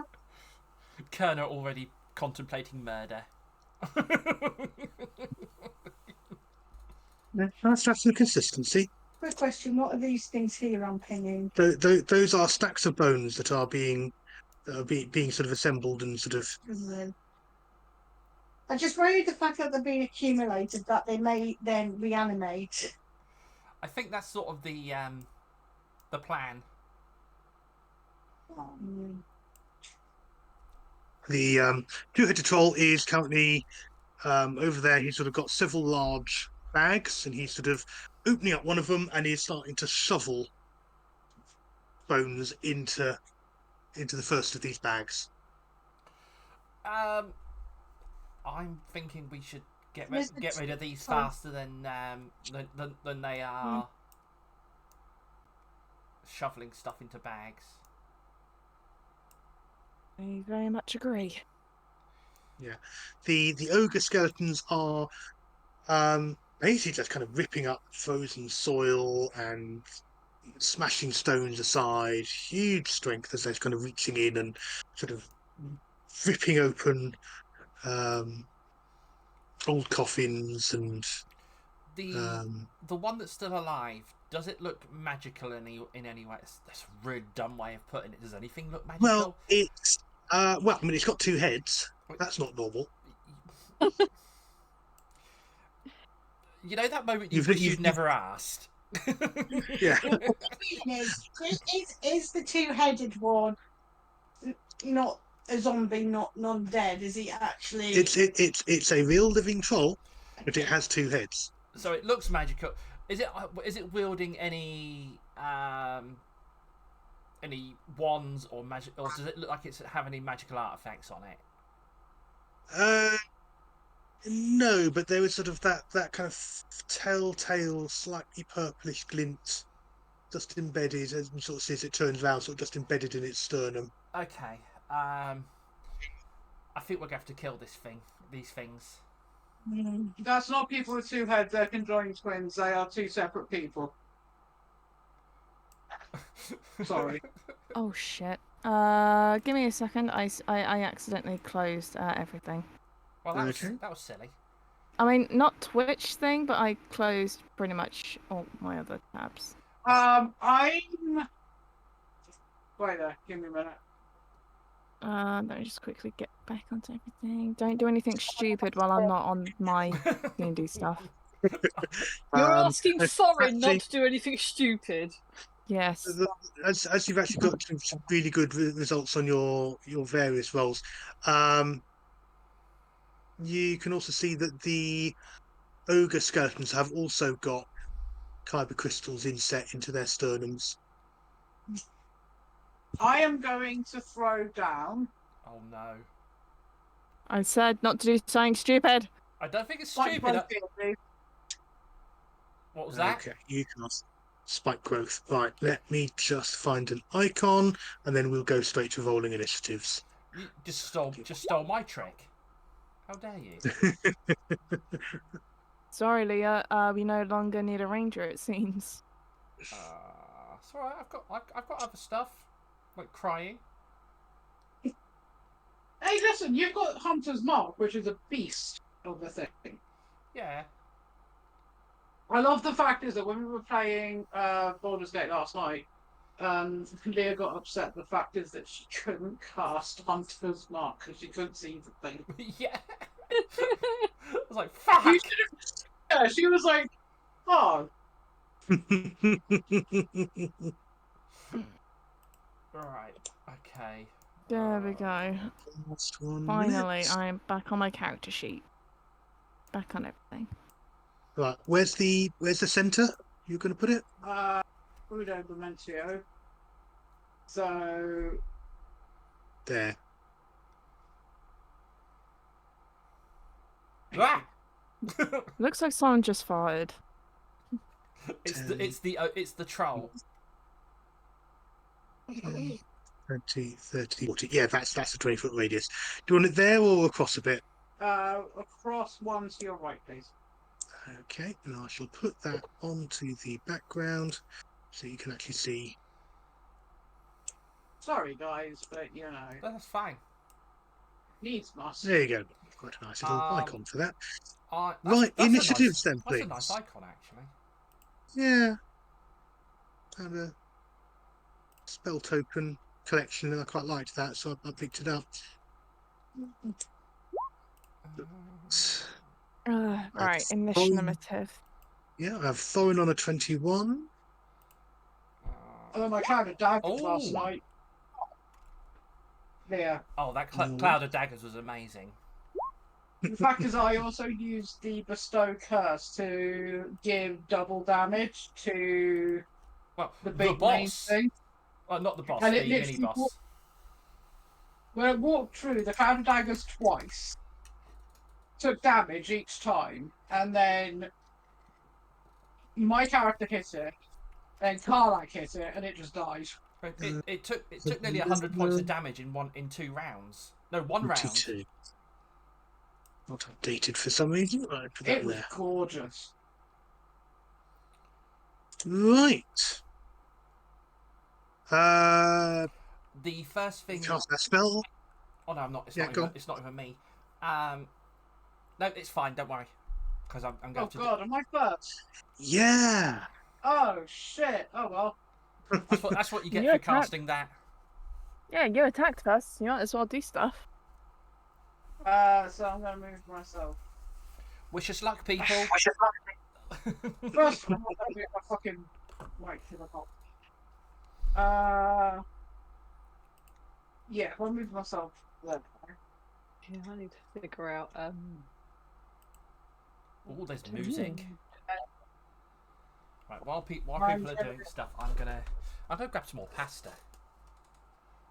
Good job it's not fake pasta, because that would make it an impasta. Impasta. Yeah. Okay. 120 foot is my range. So that's Okay. good. I'm going to go balls to the fucking wall. Uh-huh. How many? Oh, that's 5 points. I'm going to cast Wall of Fire Okay. and put it. Wait, how long is my wall? How long is it? 30 foot, I think. Let me just double. 60 foot long. Okay. Let me just. Okay, so if I just put it there. Okay. Let me just. With the fiery bit facing towards the dickheads, obviously.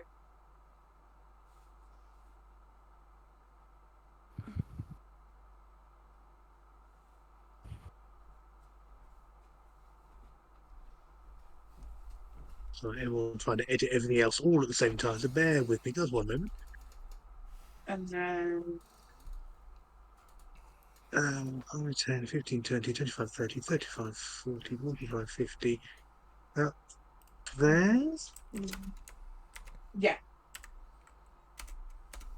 just in front of. Quick You clarification. do this to here. Thank you. And then for my bonus, And the fiery side being this side, yes? yes. Okay. And I think. Yeah, sorry about this, peeps. Yeah, anything high, 1 foot thick. So anything 1 foot in that in that takes the damage already. Right, so let's just do the dex save for the skeleton that is there. You might, as you might expect, it's not particularly dexterous, but give it a chance. 17. Blimey, So okay. the save, Right, it can't escape by the skin of its teeth. it's half as much damage.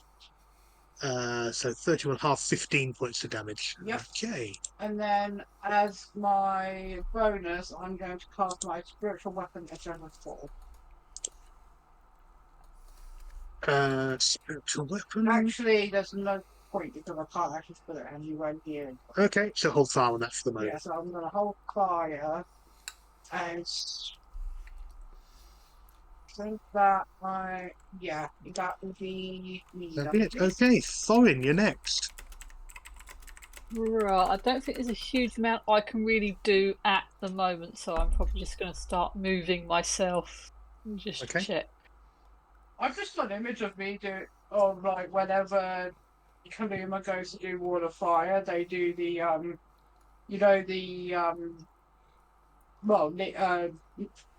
Kenny would definitely know, like when Kenny used to make the turnbuckles go on fire.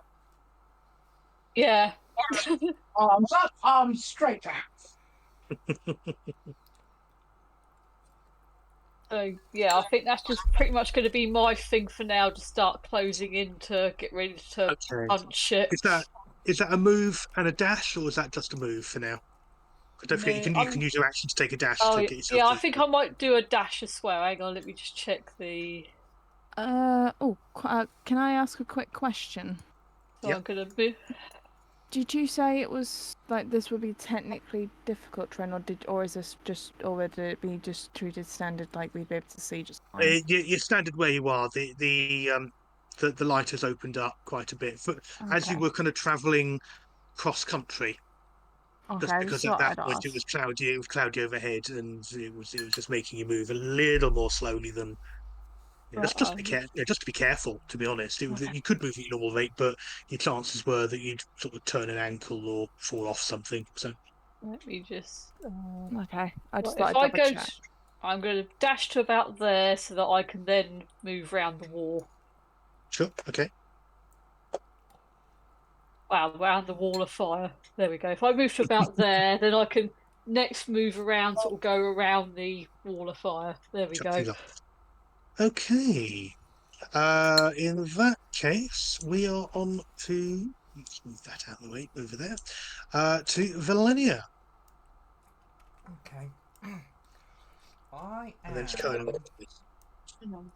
Yeah, I'm gonna run. I'm gonna move forward.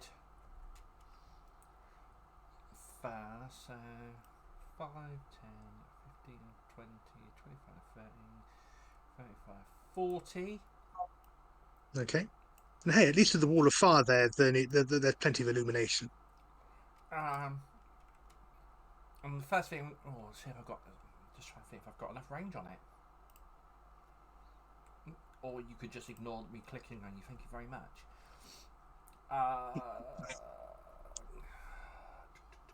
You're welcome. 10 out of 10. We'll ignore again. I just need to check the range on that, because that is quite a distance. Oh, I'm just out of range. Fuck. Oh, it's a 10-foot square, isn't it? So I'm just in range. Fucking hell. I'd like to put Hunter's Mark on the trolley dude. Okay. And then I'm going to shoot him. Okay. Let's put the here. What did you say for me? Hunter's Mark. Okay. It's attacking with disadvantage because you're shooting through an obscuring. Yeah, you can sort of see him through the flames, but Okay, it's that's fine. making ranged attacks So difficult. I will cast that anyway. So it's gonna be 4 anyway, straight on top of the Hunter's Mark. So where's me button's gone. There, right. So, with disadvantage. Not that it's going to really make too much difference. Double 16s. So that is Bloody a hell. 33 and a 33.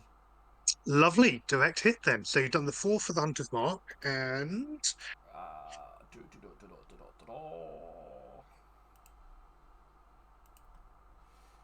so that's 14 total because of the bonus damage at the moment.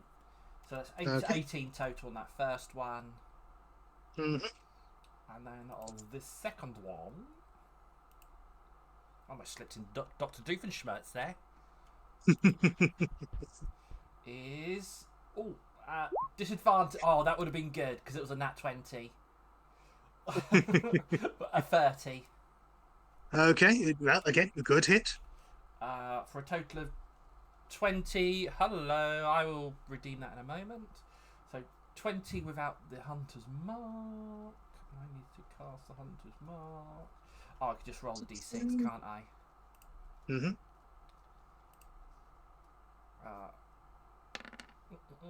So 22 in total. So all in all, that is 40. Okay. Despite the chaos, the dark, the light, the light contrast ruining your night vision, it's such a big target. You can't help but sort of you can't help but hit it. To be honest, it's literally there, blocking out all sight of everything else. Roars in pain as your 2 arrows hit home, and from the gouts of blood, you've hit things that are fairly important to it in the process. You've done your movement, done that. Yeah, Any that's me. bonus action? That Anything is else? a bonus action was a Hunter's Mark. Gotcha. So Okay. that is me In done. that case, lovely. Up to you then, Kerner. Okay, I'm just going to do a dash to move myself forward. So move. Okay. Which I believe takes me. Where have I gone? Oh, God, I'm right back there. Two. That's my win. Oh, okay. Yes. No picking up Arwen and throwing him at the enemy. That Yes, really would. please don't. Arwen does not approve of that idea. Fastball special. Yeah. If I remember He correctly. is not a football. And can't do anything else, can I? Because I've dashed. You've dashed. You could do a bonus action if you've got. Okay, fair enough. Okay, you get yourself up and in position there. Right. It is now the troll. So you can see his wounds knitting over, the arrows sort of, at least one of the arrows sort of being forced out as the wound heals up. Yeah, it's force damage at the moment. Yeah, no problem. Would it set fire as it goes through the wall of fire? Not fast enough to ignite. No. Fuck. You could use it as a source to, if you had a torch, to light it off it, but arrows move so fast. No, Yeah, I know. barely even notice. Right. 5. It's 2. It's 2d4 per 5 foot, isn't it? Yes. Do you want to roll the damage for that then, Morgan? What is it? 2d4? 2d4, yes. He's right on the edge of the. Great. He's moving to move around the edge of the. Okay, 4 points of damage. Why do I feel like he's going to get round the edge and Thorin's just going to be there with an axe ready to go into his face? Yeah, that was Pretty pretty much. much the plan. If he's stupid enough to walk round, I'm just going to smack him in the face. Yeah, comes charging round, giving the end of the wall a very wide berth. And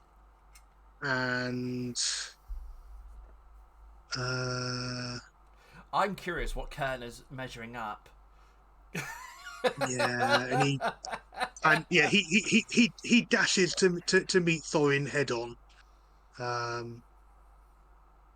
yellowing and bellowing, both the heads yelling something different. Those who speak giant, it's nothing particularly coherent. It's I smash you, yeah, I smash you too. We smash you lots. Oh, Yeah, real, so what, Arnie? yeah, absolutely, yeah. We it's smash really you! Right, let's do the ogres. Okay, so 5, 10, 15, 25, 35, 40 gets that one there. So again, can you do us a 2d4 for this first ogre that's moving? 2d4, 4. Ah, bless. Lovely. At least there's no bugbears nearby, Morgan. Well, Moon knows about that scene as well now. The bugbear and the ogre. Oh, no. I was thankful to have forgotten about that. You're welcome. Thanks. I feel unclean. Okay, the first skeleton that did get sort of semi-caught, basically they're told to charge, so he does. So what's he have to do if he's walking straight through it? Give me a minute. It's difficult terrain and 2d4 per 5 feet. No, for the wall of flame. Oh, wall of flame. I think it's Okay, not- so a creature takes the same damage when it enters the wall. Yeah. So basically, if it walks through, it takes the same amount of damage that it did when the wall appeared. So would it take full damage or? So it took 15 again. Yeah.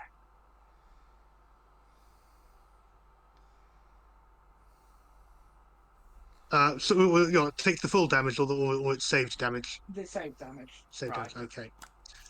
Okay. It takes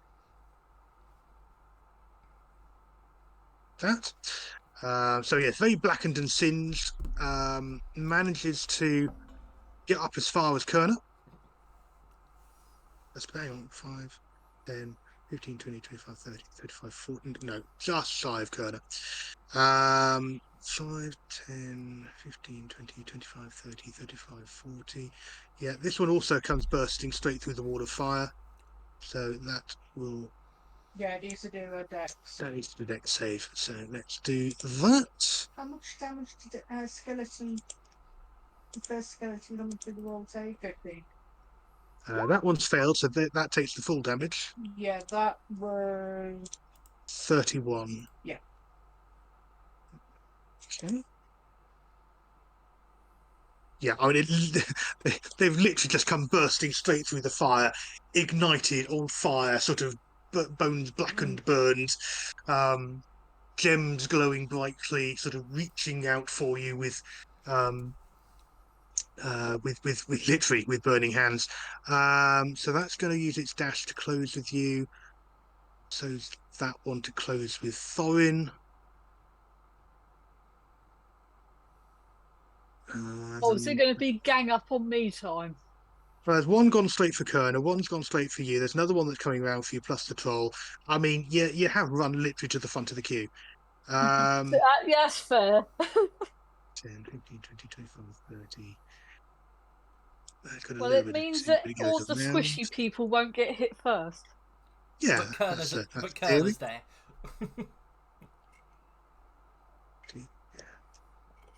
yeah, playing the sorcerer and Baldur's Gate. Jesus Christ, That gets that far, and then dash again. 5, 10, 15, 20, 25, 30. Gets it to about there. This one, 5, 10, 15, 20, 25, 30, 35, 40. Gets it to about there. Did it touch the front of my wall of fire? Which one? This one? The one at the bottom. No. No, it literally ran in pretty much in a straight line from over here in the bottom left in a straight line over there. Did it hit my spike? No, because it was running in a straight line, so it ran to the south of the rune block. Because it was heading for the edge of the fire. So Whatever you're going to do, is... whatever Go you're on. going to do, Kerner, do it. Yeah. I like that. Do it. Whatever you're gonna do it. Do it now. Well, first it's Arwen's turn. So if we'd like Yay! Good sense, but thank you. Right, my turn. to do that. I am going to move. Well, I just saw all the measuring, and I was like, Do it. 5, 10, 15, 20, 25. Then dash. 5, 10, 15, 20, 25. Mm-hmm.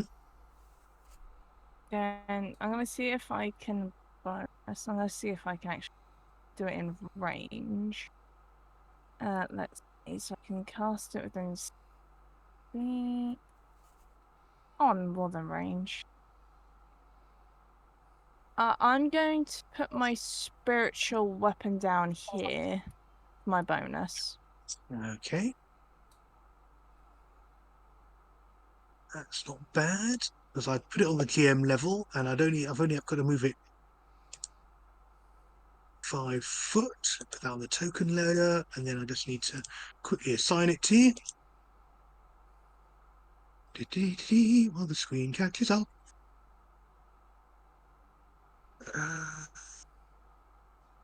Controlled by Arwen. I quite like that. I quite like that There you wall go. of That's fire. yeah. That's really nice. An animation I've had for a while. It's quite simple. Okay, Arwen, all yours. No, and I'm going to give this skeleton a little bonk in the head. Yay! A little gentle love to Actually, no, I'm going to give it a bonk on the ribs. Play the xylophone. that. And I'm going to cast that at 4th. Mm-hmm. Yeah, 4th. 4. Here's a hit. That's And, 12 damage. okay. That one. Okay. Yeah, you smash out several burned, crumbling, otherwise sort of damaged bits already, and yeah, literally just sort of clear a whole swathe of the rib cage. Sort of the arm sort of still slightly precariously still attached, and yeah, just whole chunks and shards of bone go shattering absolutely everywhere as your spiritual weapon strikes. Remind me what the shape of your spiritual weapon is. A femur bone. That's it. Bone on bone action. All sorted.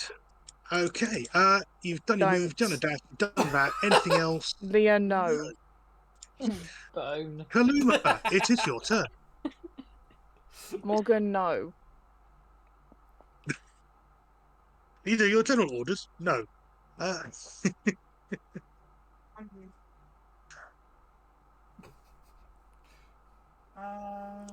Righty, that's the two-headed troll, isn't it? That is, yeah.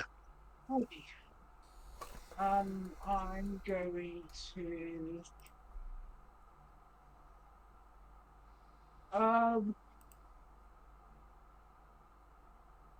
to fuck it. Fuck it. Don't fuck it. Don't do it. We are in public. Technically, it's necrophilia. Yeah, it would be. No technicalities about it. I'm going to cast magic missile. Okay. At the bastard at 4th level, which means I get 4. Yeah, 4 charges. Okay. 1, 2, 3.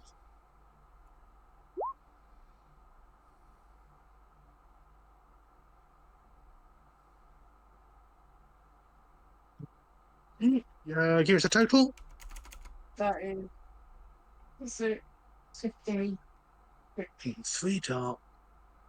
What spell slot did you do it at? 4th. That gives you spell slot second or higher, 1 dart for each spell slot. So second, third, fourth. So you've got another. So that's 6 darts in total. Oh, okay. So I will then do another 2. Mm-hmm.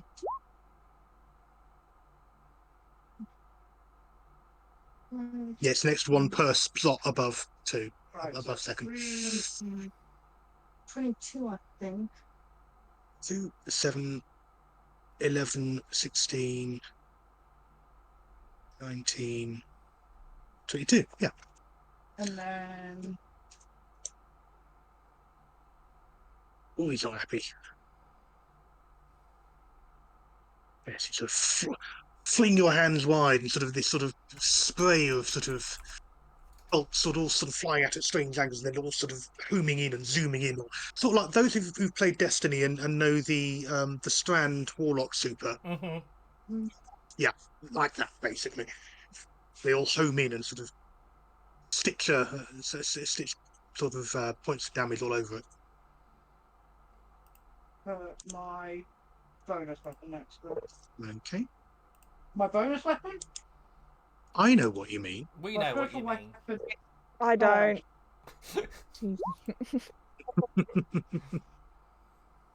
Copy. Come on. Just next to him, yeah? Yep. Okay. Paste. And I should just quickly change it to be copy to be controlled by you. Bear with me while I wait for it to catch up. Kaluma, Isentum. Save settings. Right, that should now be controllable by you. Yeah.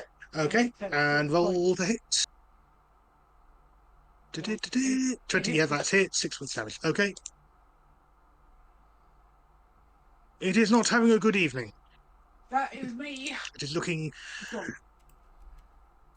yeah, bloody shot multiple times. Yeah, that's not having a good evening. And then it meets Thorin.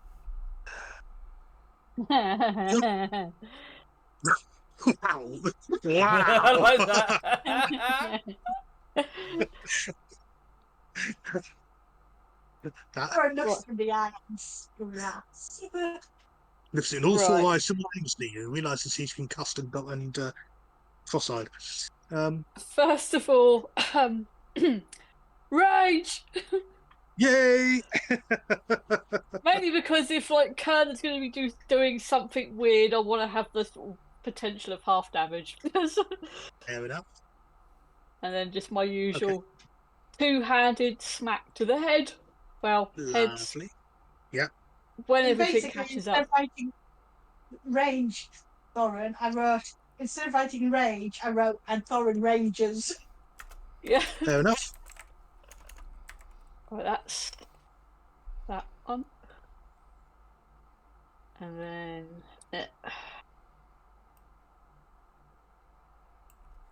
For those to pass through. yeah, because you know it's like it takes about 20 Oh yeah, minutes. yeah. First one, very solid hit. That's 16. Oh, and I think the next one might be a decent roll Oh, when it all God. goes through. It's all making lots of noises. Oh dear God. Oh Wow. my god. It's done all the dice again. 36 points of damage plus the 16. 30. So, how do you want to do it? Probably do Fucking my hell. maniacal laugh after it like sort of got beaten up by everybody else and then basically cleave both heads off. Yeah, absolutely. Essentially. It's sort of reeling back and sort of bends down, and you sort of that sort of half sort of jump, climb up it, and sort of basically standing on its shoulders, sort of job just to get up to it because it's a big old beastie. And it crumples to the ground. That still only counts with one. Oi, that's my line. Okay, it's down. Any movements? Not right this second. Okay, that's what I say, because you have also got this ogre skeleton right behind you. Rolled something and I didn't mean to. Okay, I shall ignore it. Right, Valenia, your turn. Good Okay. grief. What the holy fuck? What the holy fuck did you just roll? 81. What the? Valenia doesn't want to do anything. They just want to find out what the fuck that was. I think we know what Kana's doing on their Fire. next move. Acid. Oh, right. Yeah. Is that Okay, vitriolic this well, sphere? yeah. No, I've just read the description. Doesn't quite work like that, but it's a nice thing that makes everyone stand up and pay attention. So Valenia, what are you doing? I'm first of all changing my bow to fire damage.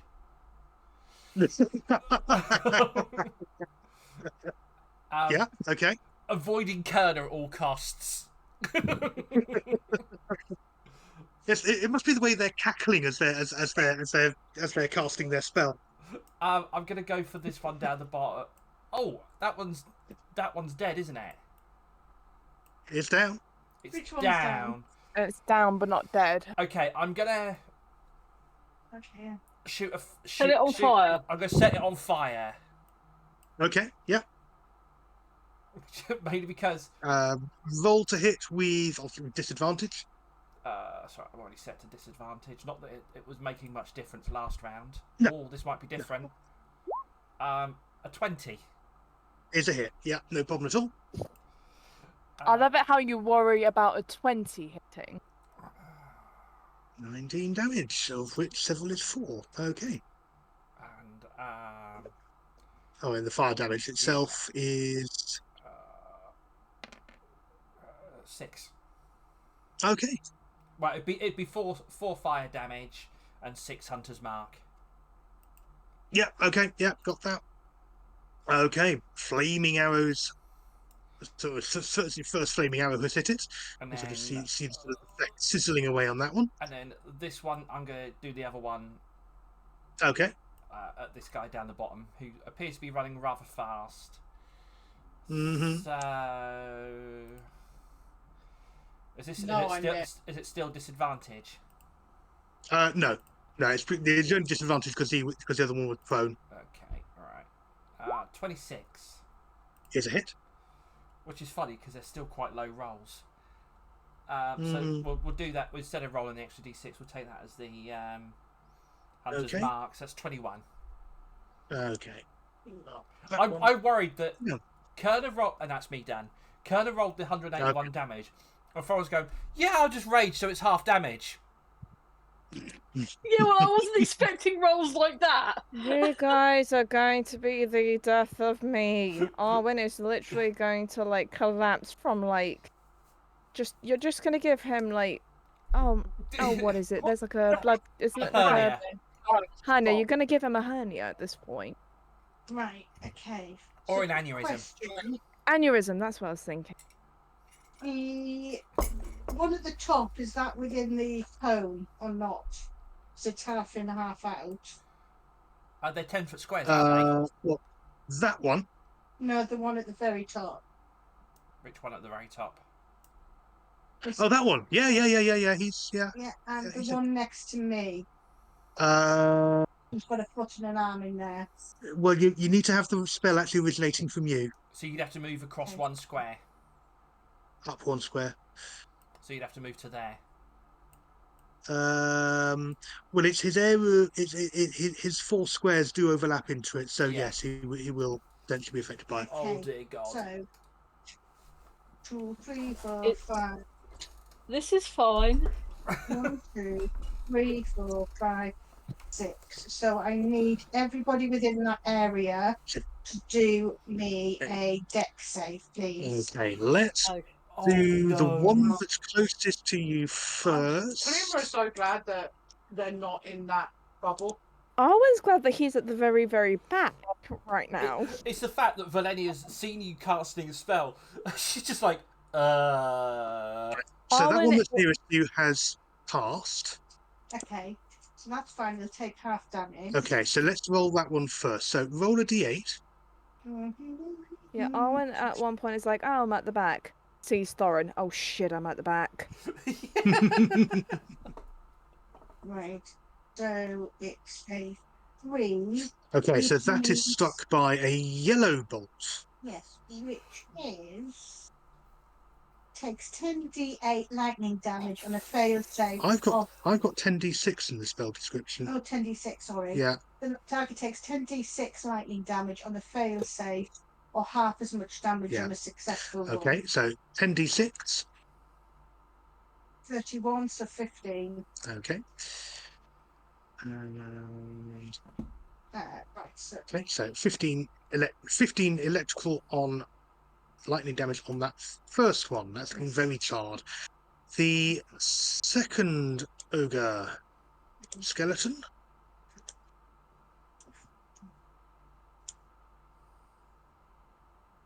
has rolled quite well, a 15.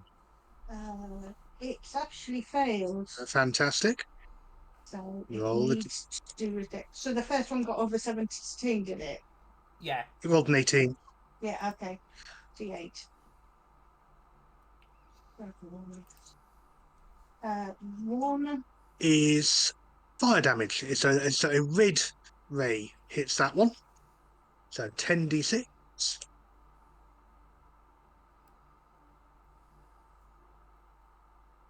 29. 29 damage to that one, which is the one that's facing Thorin. What did I say? It was 29. 29, yeah.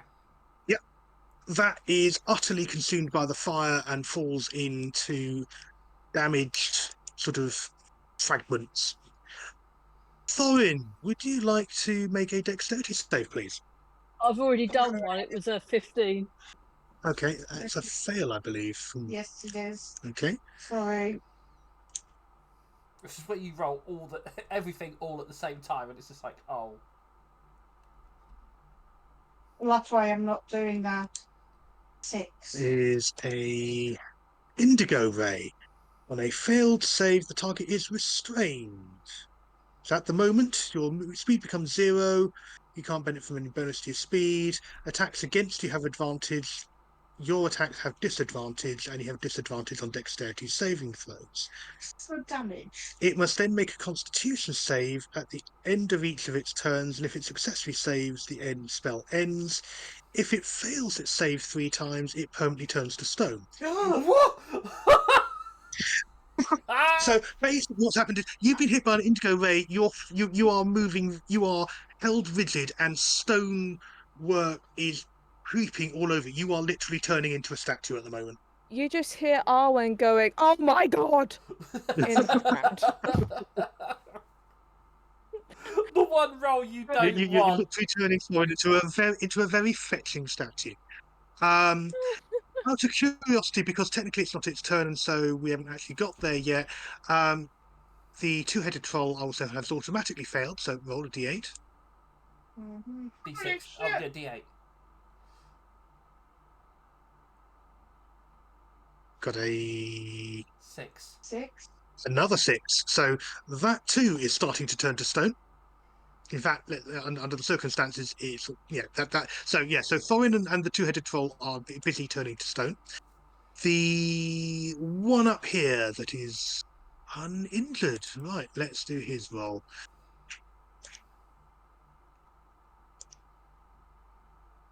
Five. That's a fail.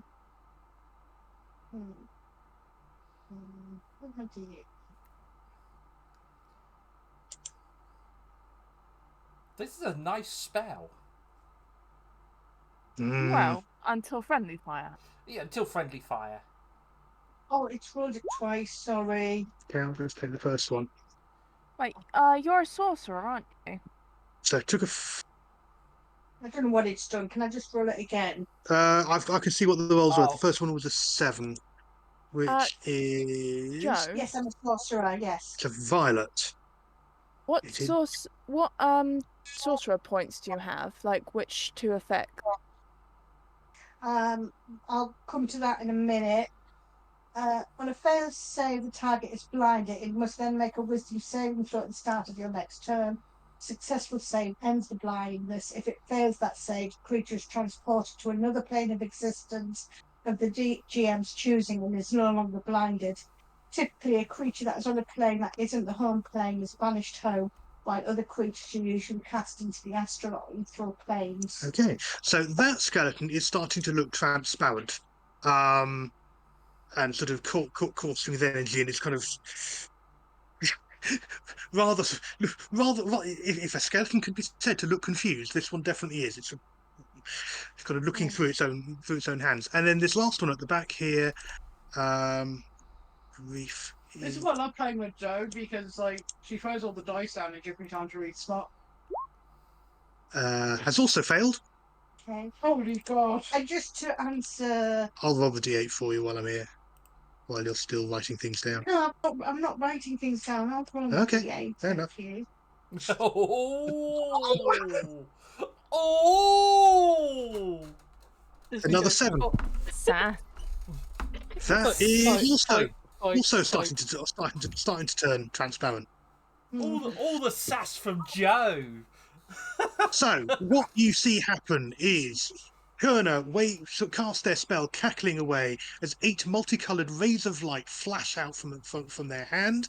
Each wears a different color and kind of scintillating, sort of like a strobing sort of rainbow effect that covers this entire area. Variously, you see creatures blasted with lightning, consumed in flames, starting to turn to stone, or otherwise seeming to be about to dip out of existence. Yeah, that does happen. So, and in response to your question, I've got elemental affinity. When you cast a spell or damage associated with my ancestry, I can add a d4 to it. I've got meta magic distance, meta magic heightened, and meta magic twinned. Okay, I just want to know your meta magic because I didn't know if you had like careful spell or something. No, Why that's not would Kerner do that's not that? Kerner's style. Kerner, careful. Careful. I was just wondering if you had careful spell. Kerner's literally one step above wild magic. Very wild magic. Right, the 2-headed troll is on fire and has turned into a statue. That's very dead. That is. Can we keep the statue? No. Yeah, you probably can. It's very big. It's about 14 foot tall. You're carrying it. Just Kerner dragging it through, Kaluvik dragging it through the snow. Oh God, right. The one that's Bad kit. the one. No, it wouldn't fit. Not even if you put it in bits. And it would not fit in my portable hole. That sounds like a euphemism. It probably would. I to be was fair. trying so Tentatively. hard not to make a comment. Right. The ogre skeleton that's right next to you lashes out 20 to hit. I slam up my shield. Slam up your shield, so the great club that it has in its hand batches off that, sparks absolutely everywhere. The one that is behind Thorin it actually shouldn't be there because that got blown up by the fire, so that's fine. Thorin is busy turning into a statue. The one that is blind, Blinded one is to go to a different plane. only if it fails its next saving throw So- at the beginning of your next Yeah. turn. It's At the the moment, two it's of them, nearly isn't blinded. it? Yeah, that's both of them.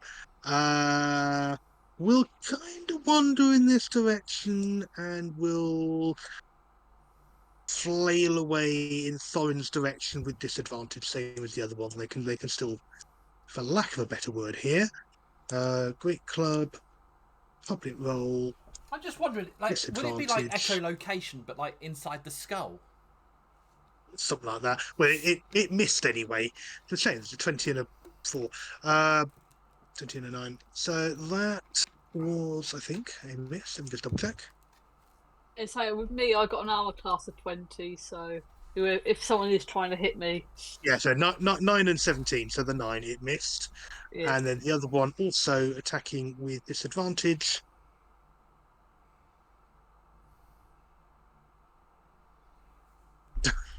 Has also missed a 16 and a 10. So yeah, so you're very much in that kind of rage, roar,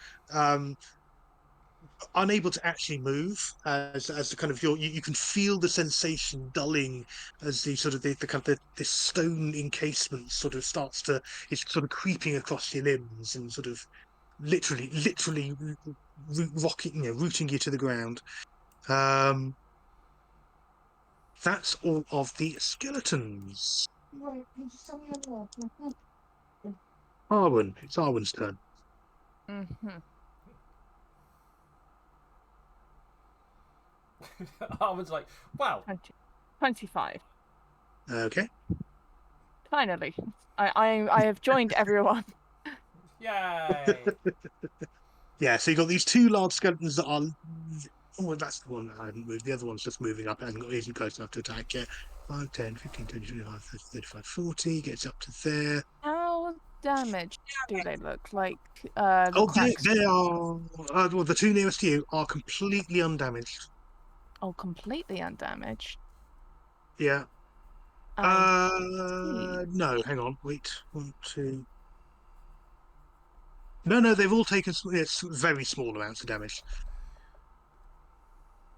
I Uh, see. Yeah, Good this to one's Young rushed up to Valenia um, because you've been shooting at it. character one. What? We've still got a line coming out of your character. How did you keep it out? I'm sorry, what? What? Oh, I want a fire exit to go. Wait, what do you mean? What are you talking about? Yeah. Yeah, I haven't got it on my screen. weird. Yeah, I've got nothing on my screen. What's going on? Oh, yeah, measuring. There's a measuring line apparently still. That's just. I think it's just your laptop being your laptop. It's not on anyone else's screen. Anyway, so yes, Like armor. yeah. Sorry. Yes, minor damage. Oh, good. What I'm gonna do then is I am going to cast.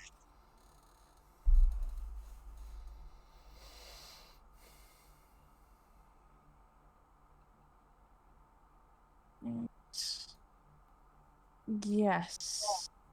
So I'm trying to see if something was worth casting. I think it is Firestorm.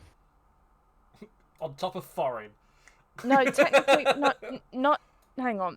10 foot. So I'm not gonna cast it. I'm just gonna double check before I cast it, if that's okay.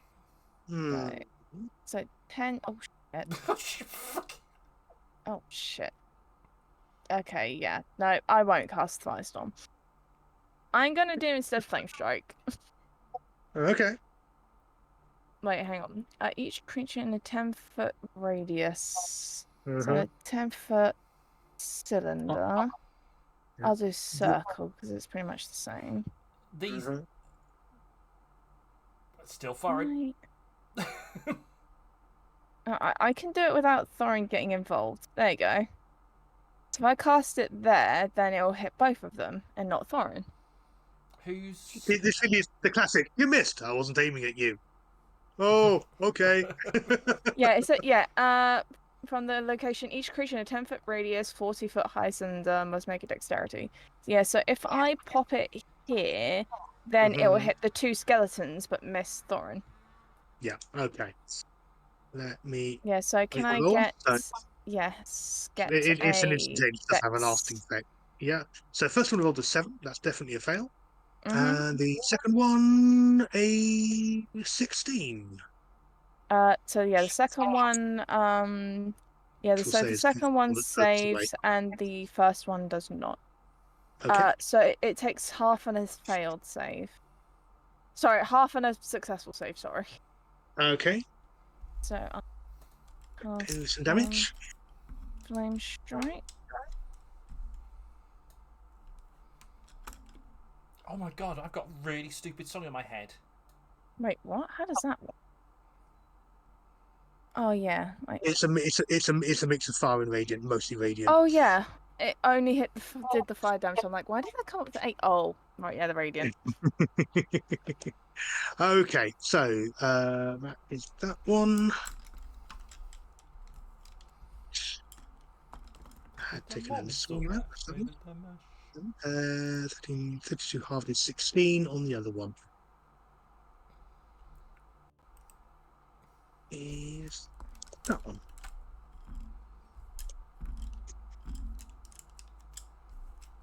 Okay, they are looking very much fire blasted, but they are still up and moving.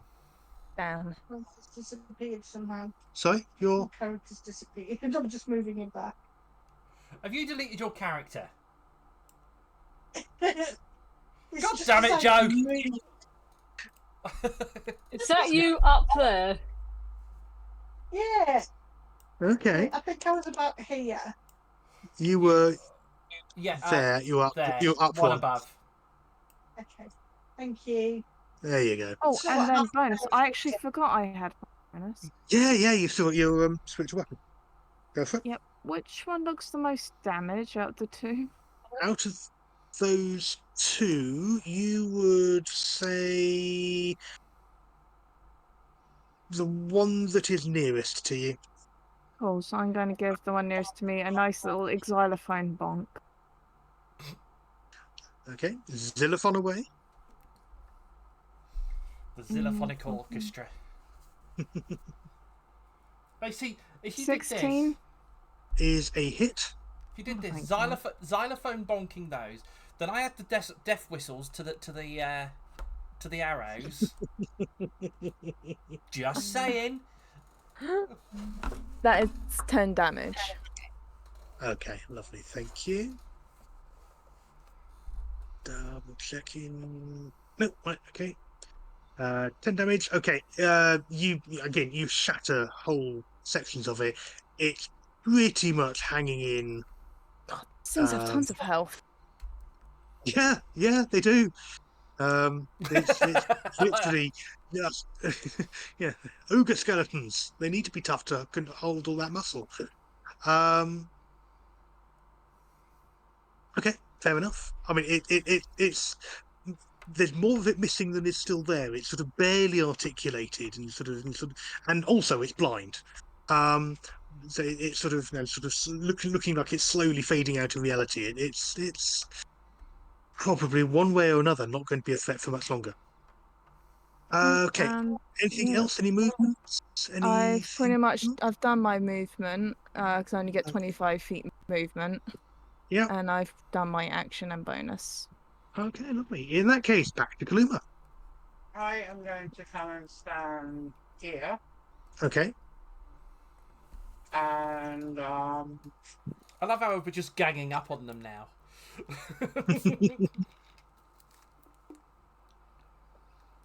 toll the dead, please. Wisdom saves. Right. They are literally creatures of very little brains. Fucking hell. Literally, by definition. I'm getting the two above Thorin and the one behind me.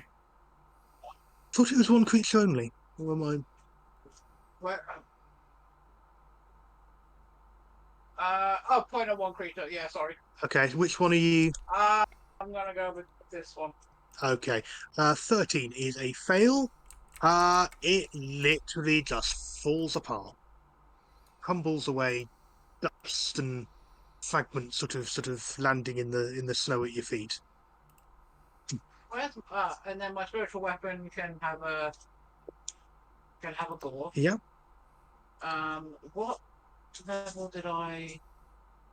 In fact, the bones and fragments don't even hit the ground. They sort of literally wink out of existence. Somewhere in the astral plane, there are little fragmentary shards of skeleton Is it floating in the 25 void. hit? It might quite possibly be a hit. Yes. 7 points of force. Okay. Put that through for you. That one. Okay. Okay. Thorin. Now, Thorin needs to make a Saving throw. Constitution, at the isn't it? end. It's Constitution at the end of its turn. So, Because it said I have the spell description in front of me. So, at the moment, restraint becomes 0. If you want to attack, you can, but you'll have disadvantage, and you have disadvantage on dexterity. So, is there anything? So, if you want to attack the creature, you can. Right, I will attempt to hit this one then, so it'll be a disadvantage, won't it? Yeah. Right, okay. Is that you are too angry to let a small thing like turning to stone get in your way? Exactly. I am a stupid, stubborn dwarf. I am an amber hammer. Damn right. Hell. Yeah, that's a hit. So I've just done all the rolls, and it'd be like just pick numbers. Yeah, it's a very definitive hit. And how do you want to do it? I'm just sort of like really pissy because I'm raging. I'm turning to stone, so it was more of an angry, just like aim for the nearest thing and just be like, "Ah!" Smash. You, yeah. Very, it's like I'm just like a sort of weird Hulk smash. And again, the fragments and the bones literally wink out of existence, shimmering away into another plane as the magics overtake it. But literally in many different directions, and it sort of explodes into nothingness. Okay, could you now make a Constitution check, please? I'm sure I can once if it catches up again. Oh, sorry, what was it? Uruguay? Constitution saving. Constitution. Yeah. There we go. I thought that's what you said. My brain just then went, what?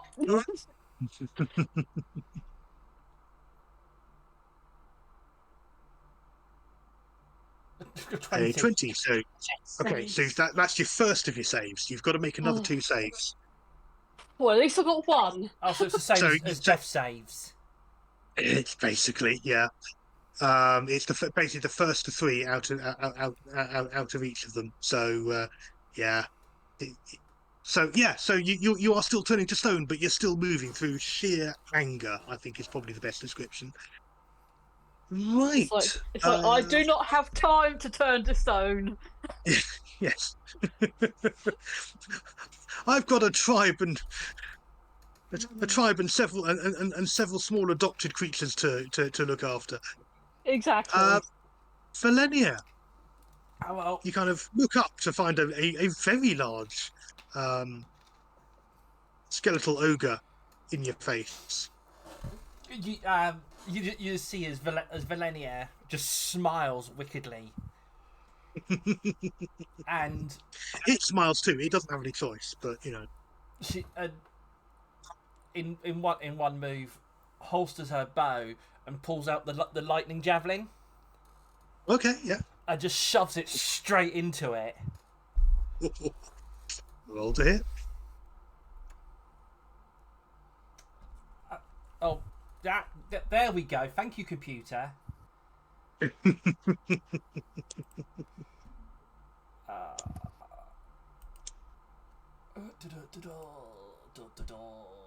That is a 16.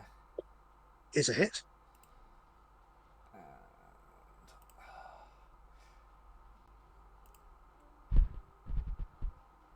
Why is that roll? It rolled like 15 dice and then went 5. Oh, total damage 20. It was like, what Right, the fuck okay. is going on? There we go, yeah. He's having a think. Right. 20 points of damage. And then for my second attack, I pull out the vicious spear and do the same again. Right. Valenia has had enough. Also, I don't get plus 17. These are just plus 7s. That's a 14. Is still a hit. Fucking hell. There's a lot of bone to hit. So I'll 15? say two-handed because I. Yes, that's 15 I'm damage. just assuming. So 15 damage. Okay.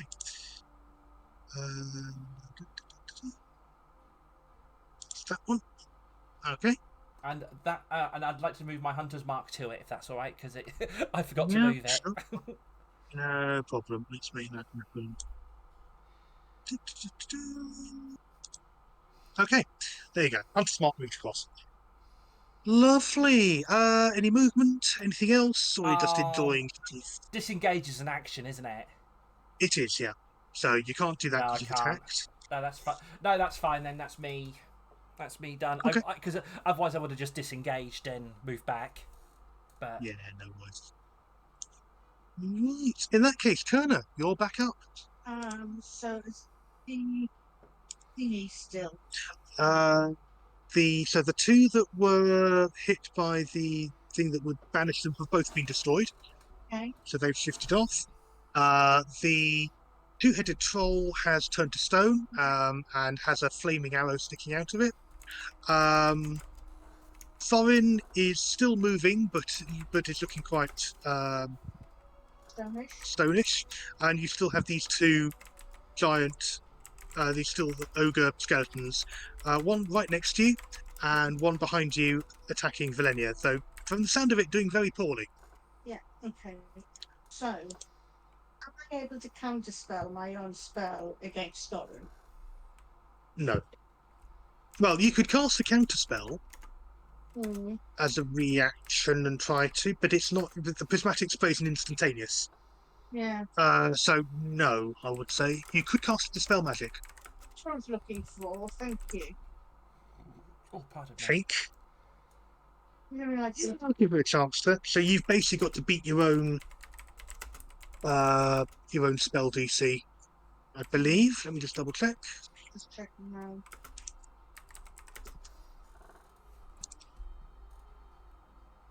Because prismatic spray is a 7th level spell. So Choose one creature magic effect. it's a DC of 17. For each spell, well, final type make a bow check. DC equals 10 plus the spell's level on Yeah. successful check. Yeah. Right, okay. Plus So your spellcasting ability is your charisma. You run it off as a sorcerer. it's 17. Okay. My brain's not working. Ability save based off your. So what you use for casting your spells is based off your charisma as a sorcerer. So, I think so. I just say save DC is 17. Yeah, but you'll need to make an ability check. You still need to, yeah. What is it you're rolling? Sorry. That's what I'm trying to find out. But basically, sorcerers use spellcasting abilities comes off charisma, isn't it? Yeah. Yeah. So it's a charisma. It's a charisma save. No, a charisma ability check, Okay. and you're looking for a 17. So does that mean I'm just drawing charisma, yeah? Yeah. Okay.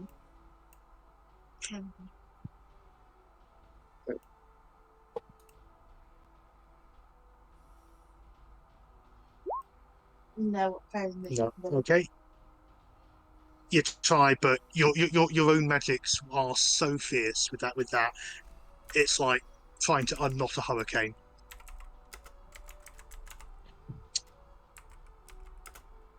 I didn't have to say what level I was casting it that I hate there, so I'll just do it as third.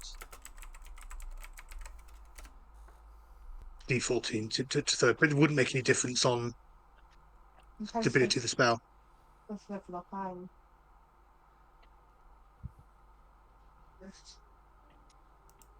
Right, okay, so. Okay. Okay. Yeah. That doesn't work. Bonus actions, movements. No, not No. got any. Okay, just swerving that then. Okay, two-headed troll is no longer an issue. The ogre skeleton that is next to you doesn't have anything lingering on it, so that takes a swing with its great club. Alright, who? At Kerner. Yeah. 14. Misses. Okay, and that is all that can do. And then the one that is facing Valenia also tries to swing out. And also misses widely. I mean, it's almost for Valenia, almost laughable as you kind of sidestep or duck under the swing of its. I of think its considering club. it's got 2 fucking spears in it at the moment. It's got bigger problems. Yeah. Okay, that is all that is left on those. So we move swiftly on then to Arwen. Mm-hmm. Right. 5, Fr- 10, fr- from- 15. From the heavens, all Arwen hears is finish him.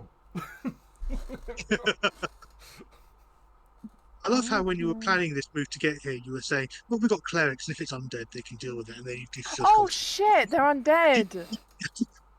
I actually forgot. Tim, I forgot. Tim, I think that is DM brain and player brain. I forgot they were undead. Okay, so what I'm gonna do is the thing is I Win. don't. Wait, hang on. Fast turn on deck. No, you No. haven't. No, I think yeah. Yeah. It's okay. So I'm going to spend a channel divinity point then Yep. for destroy undead. Okay. When an undead fails its saving throw against your turn undead feature, it is instantly destroyed if its CR is lower than the threshold for your level. Okay. I don't know what the save is. So you've got turn undead, which I've got is- destroy undead. I'll be right back. No, I that need a is wee. the. I've got the same one. I don't That have turn is- undead. Wait there. So I've only got destroy undead. I don't have turn undead. no. Give me a moment. So destroy undead. Oh. Yeah, So you need to use turn undead. I don't If have turn undead. Then you do you not have under your channel divinity? No. I Okay. do have channel divinity, but I have destroy undead. I don't have turn undead. It's effectively the same thing. No, because destroy undead is bonus. If I may. Yes. What Pluma has said. So, although it's written down to destroy undead on your sheet, it is still turn undead. Let me But because you're above 5th level, it's appearing as destroy undead, so it's still a turn undead attempt. So it's a wisdom save. So it needs to make a wisdom saving throw. let me listen to D&D. Oh, okay. I found turn undead. It wasn't a separate thing. It was under my channel divinity as a small little text. Yeah. Sorry about that, Morgan. I missed it because it was literally just a small little text under my channel divinity. No, it's okay. It didn't come up as its own option. Which is why I was trying to explain it, but you guys kept talking over me because I know where it is. I didn't know it was underneath the channel divinity box. I thought Anyway. it was like its own section. It needs to make a saving throw. It's wisdom saving throw. What's the DC it needs to beat? I don't know. It doesn't say. It just says it must make a wisdom saving throw. If the creature fails its saving throw, I don't know what the wisdom saving throw is. Did we decide if it was turn undead or if it was destroy undead? It is. Yes. So the turn undead is like a small little text underneath the channel divinity box. It doesn't have its own option. So that's why I'm. Yeah. I just quickly. Do you mean I could have? Do you mean instead of just going for a wee, I could have gone for a poo as well? Absolutely. I don't. It doesn't say DC, what. It does under channel divinity. It's the DC equals your cleric spell save DC. Oh, the cleric spell save DC. 15 is my spell save DC. Both of them fail. They are 2 CR. They both crumble away to dust.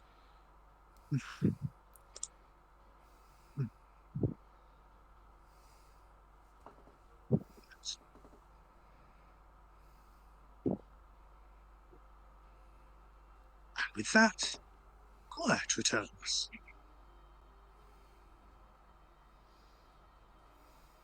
Just wait for the jukebox to come along, and I can kill that. Right.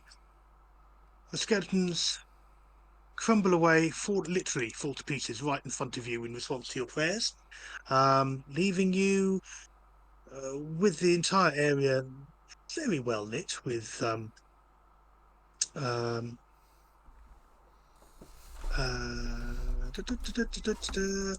I just looked, and the two spells I cast, they were both concentration, so one of them should have dropped. Yeah. I do apologise for that. That's okay. It was the spike growth is the one that disappears because that was the first. No, but my spike growth should have disappeared when I put the wall of fire Yeah, up. yeah, I know. In the grand scheme of things, it's like a couple of hit points here or there, so Okay, it's not derailed anything. Sorry. It's okay. If it had come to it, if you hadn't have cast spike growth, I would have done it anyway. So Take any into that session. Okay. The one thing we need to do is make sure Thorin doesn't turn. So, speaking of, Thorin, could you make another Constitution saving throw, please? Trans Okay. Penguin is cheering you on. Trans Penguin is cheering you on. Bulbasaur's going to be very, very upset if you get turned into some. Considering Thorin's constitution, that's 2. That's a second save, and one more. Come on. So with a +10 on your save, you're probably, but you know, you don't want to jinx it. I think I just got away with it. I was thinking this will be the one time my constitution saves and throws and if it fucking fail me. But a throw and go. And if they had done, I would have been throwing my laptop and myself out the bloody window, being like, no!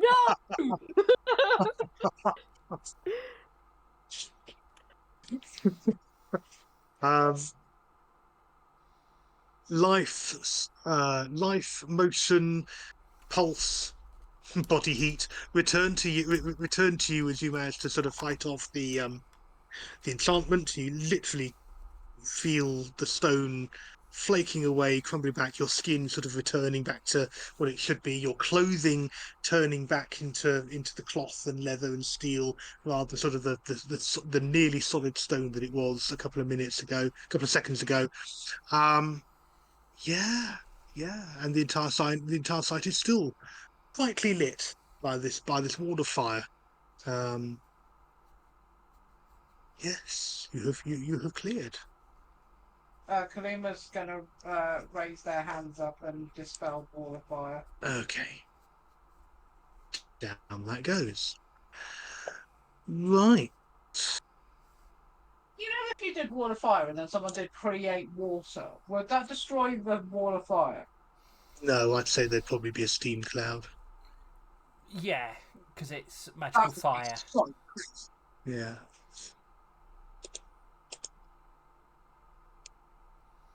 So, at that point, at 10 to 6, give or take, shall we call that a halt there? Yes. And then we move on?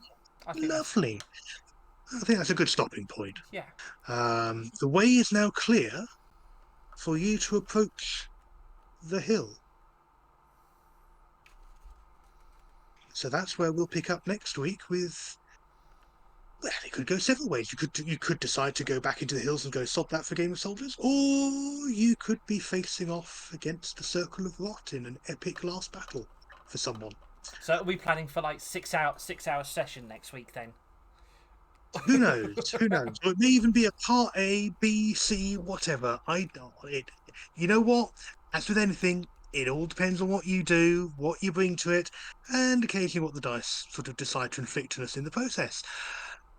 Thank you very much, everyone. We did have a bit of a lore-heavy sort of side swerve halfway through, but I think you actually needed it to get a better idea of some of the stakes going on, and some of the wider history that's going on. How many pages of notes, Leah? I shorthand, so it's mainly one. I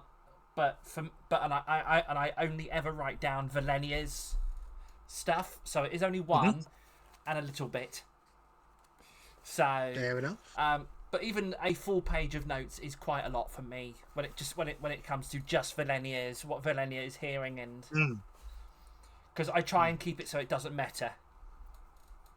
Yeah, absolutely. So 12 and a quarter. 12 and a quarter pages.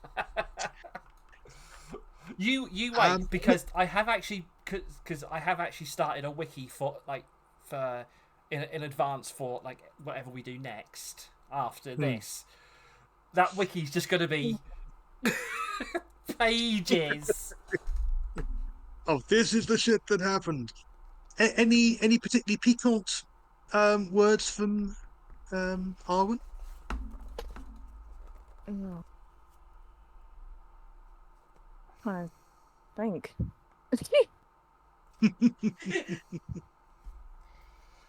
So my brain has stopped That's responding. right. If Moon.exe has stopped working, that's perfectly fine. It's fine. Can I ask you to repeat? I've just asked if you'd written anything particularly particularly terse in Arwen's voice in your What notes. does terse mean? Short, sweet, to the point, and somewhat blunt. I got one. Turner, stop with the friendly fire. I swear to the sovereign host. I like that. Love it. And with that note very much in our mind, I'll pass control of this channel back to you. Leah, thank you very much as ever. Thank you All very yours. much. Yes, thank you everybody. It is it's definitely been a day. That was a good one. Moon, what day are you streaming this week? Do you know? Monday, but instead of 6 o'clock as usual, it would probably be at 7 after work. Awesome. I'm gonna be doing more Baldur's Gate next week, probably later in the week actually, because I'm starting to realise that I quite miss streaming on towards a Thursday, so I might start doing a Thursday as well. We're back Friday with Destiny. I'm just gonna make Jo sit there with her hands in a heart shape for as long as I can. So, Leah, this is where we start doing like a recital of Shakespeare, right? That's correct, yes. Midsummer's Night's Dream. Yeah. Oh, Jesus Christ, all right. Yeah. There's lots of things going on behind the scenes, especially when it comes to Transpride Portsmouth. I am arranging a meeting with Ports of Pride organisers to sort of get some more information.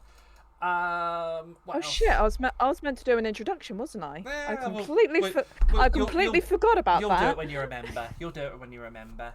But yes, thank you everybody that has been around today. Some new faces, some different faces in the lurking as well, which is quite nice. If anybody fancies doing, fan art for us, that sort of thing, we're not going to moan, are we? The only thing I request is just if you include Arwen with anyone else, just make him exasperated. That's just his personality now, isn't it? Just exasperated. He is an old man. He is the old man of the group. I think with that, I need to crash because my sleep schedule is gone. Oh god damn it! Gone. Yeah. So thank you everybody. Thank you Tim. Thank you Morgan. Thank you Kelly. Thank you Moon, and thank you Jo, who is still sat there with the hands in the heart. You all. What you all to there, I love you all. Yes, on that, we do love you all. There is plenty of love to go around. Moon doesn't. They're asexual and aromantic. Platonic. They don't love anybody. Platonic. I can provide platonic love. Can I just say that I have actually heard the "I love you, Morgan" from Moon once. Aww. It gave And me the feels. Without Was it? I don't know. I forgot without the this context behind polycule it. and without the viewers, none of this would be possible.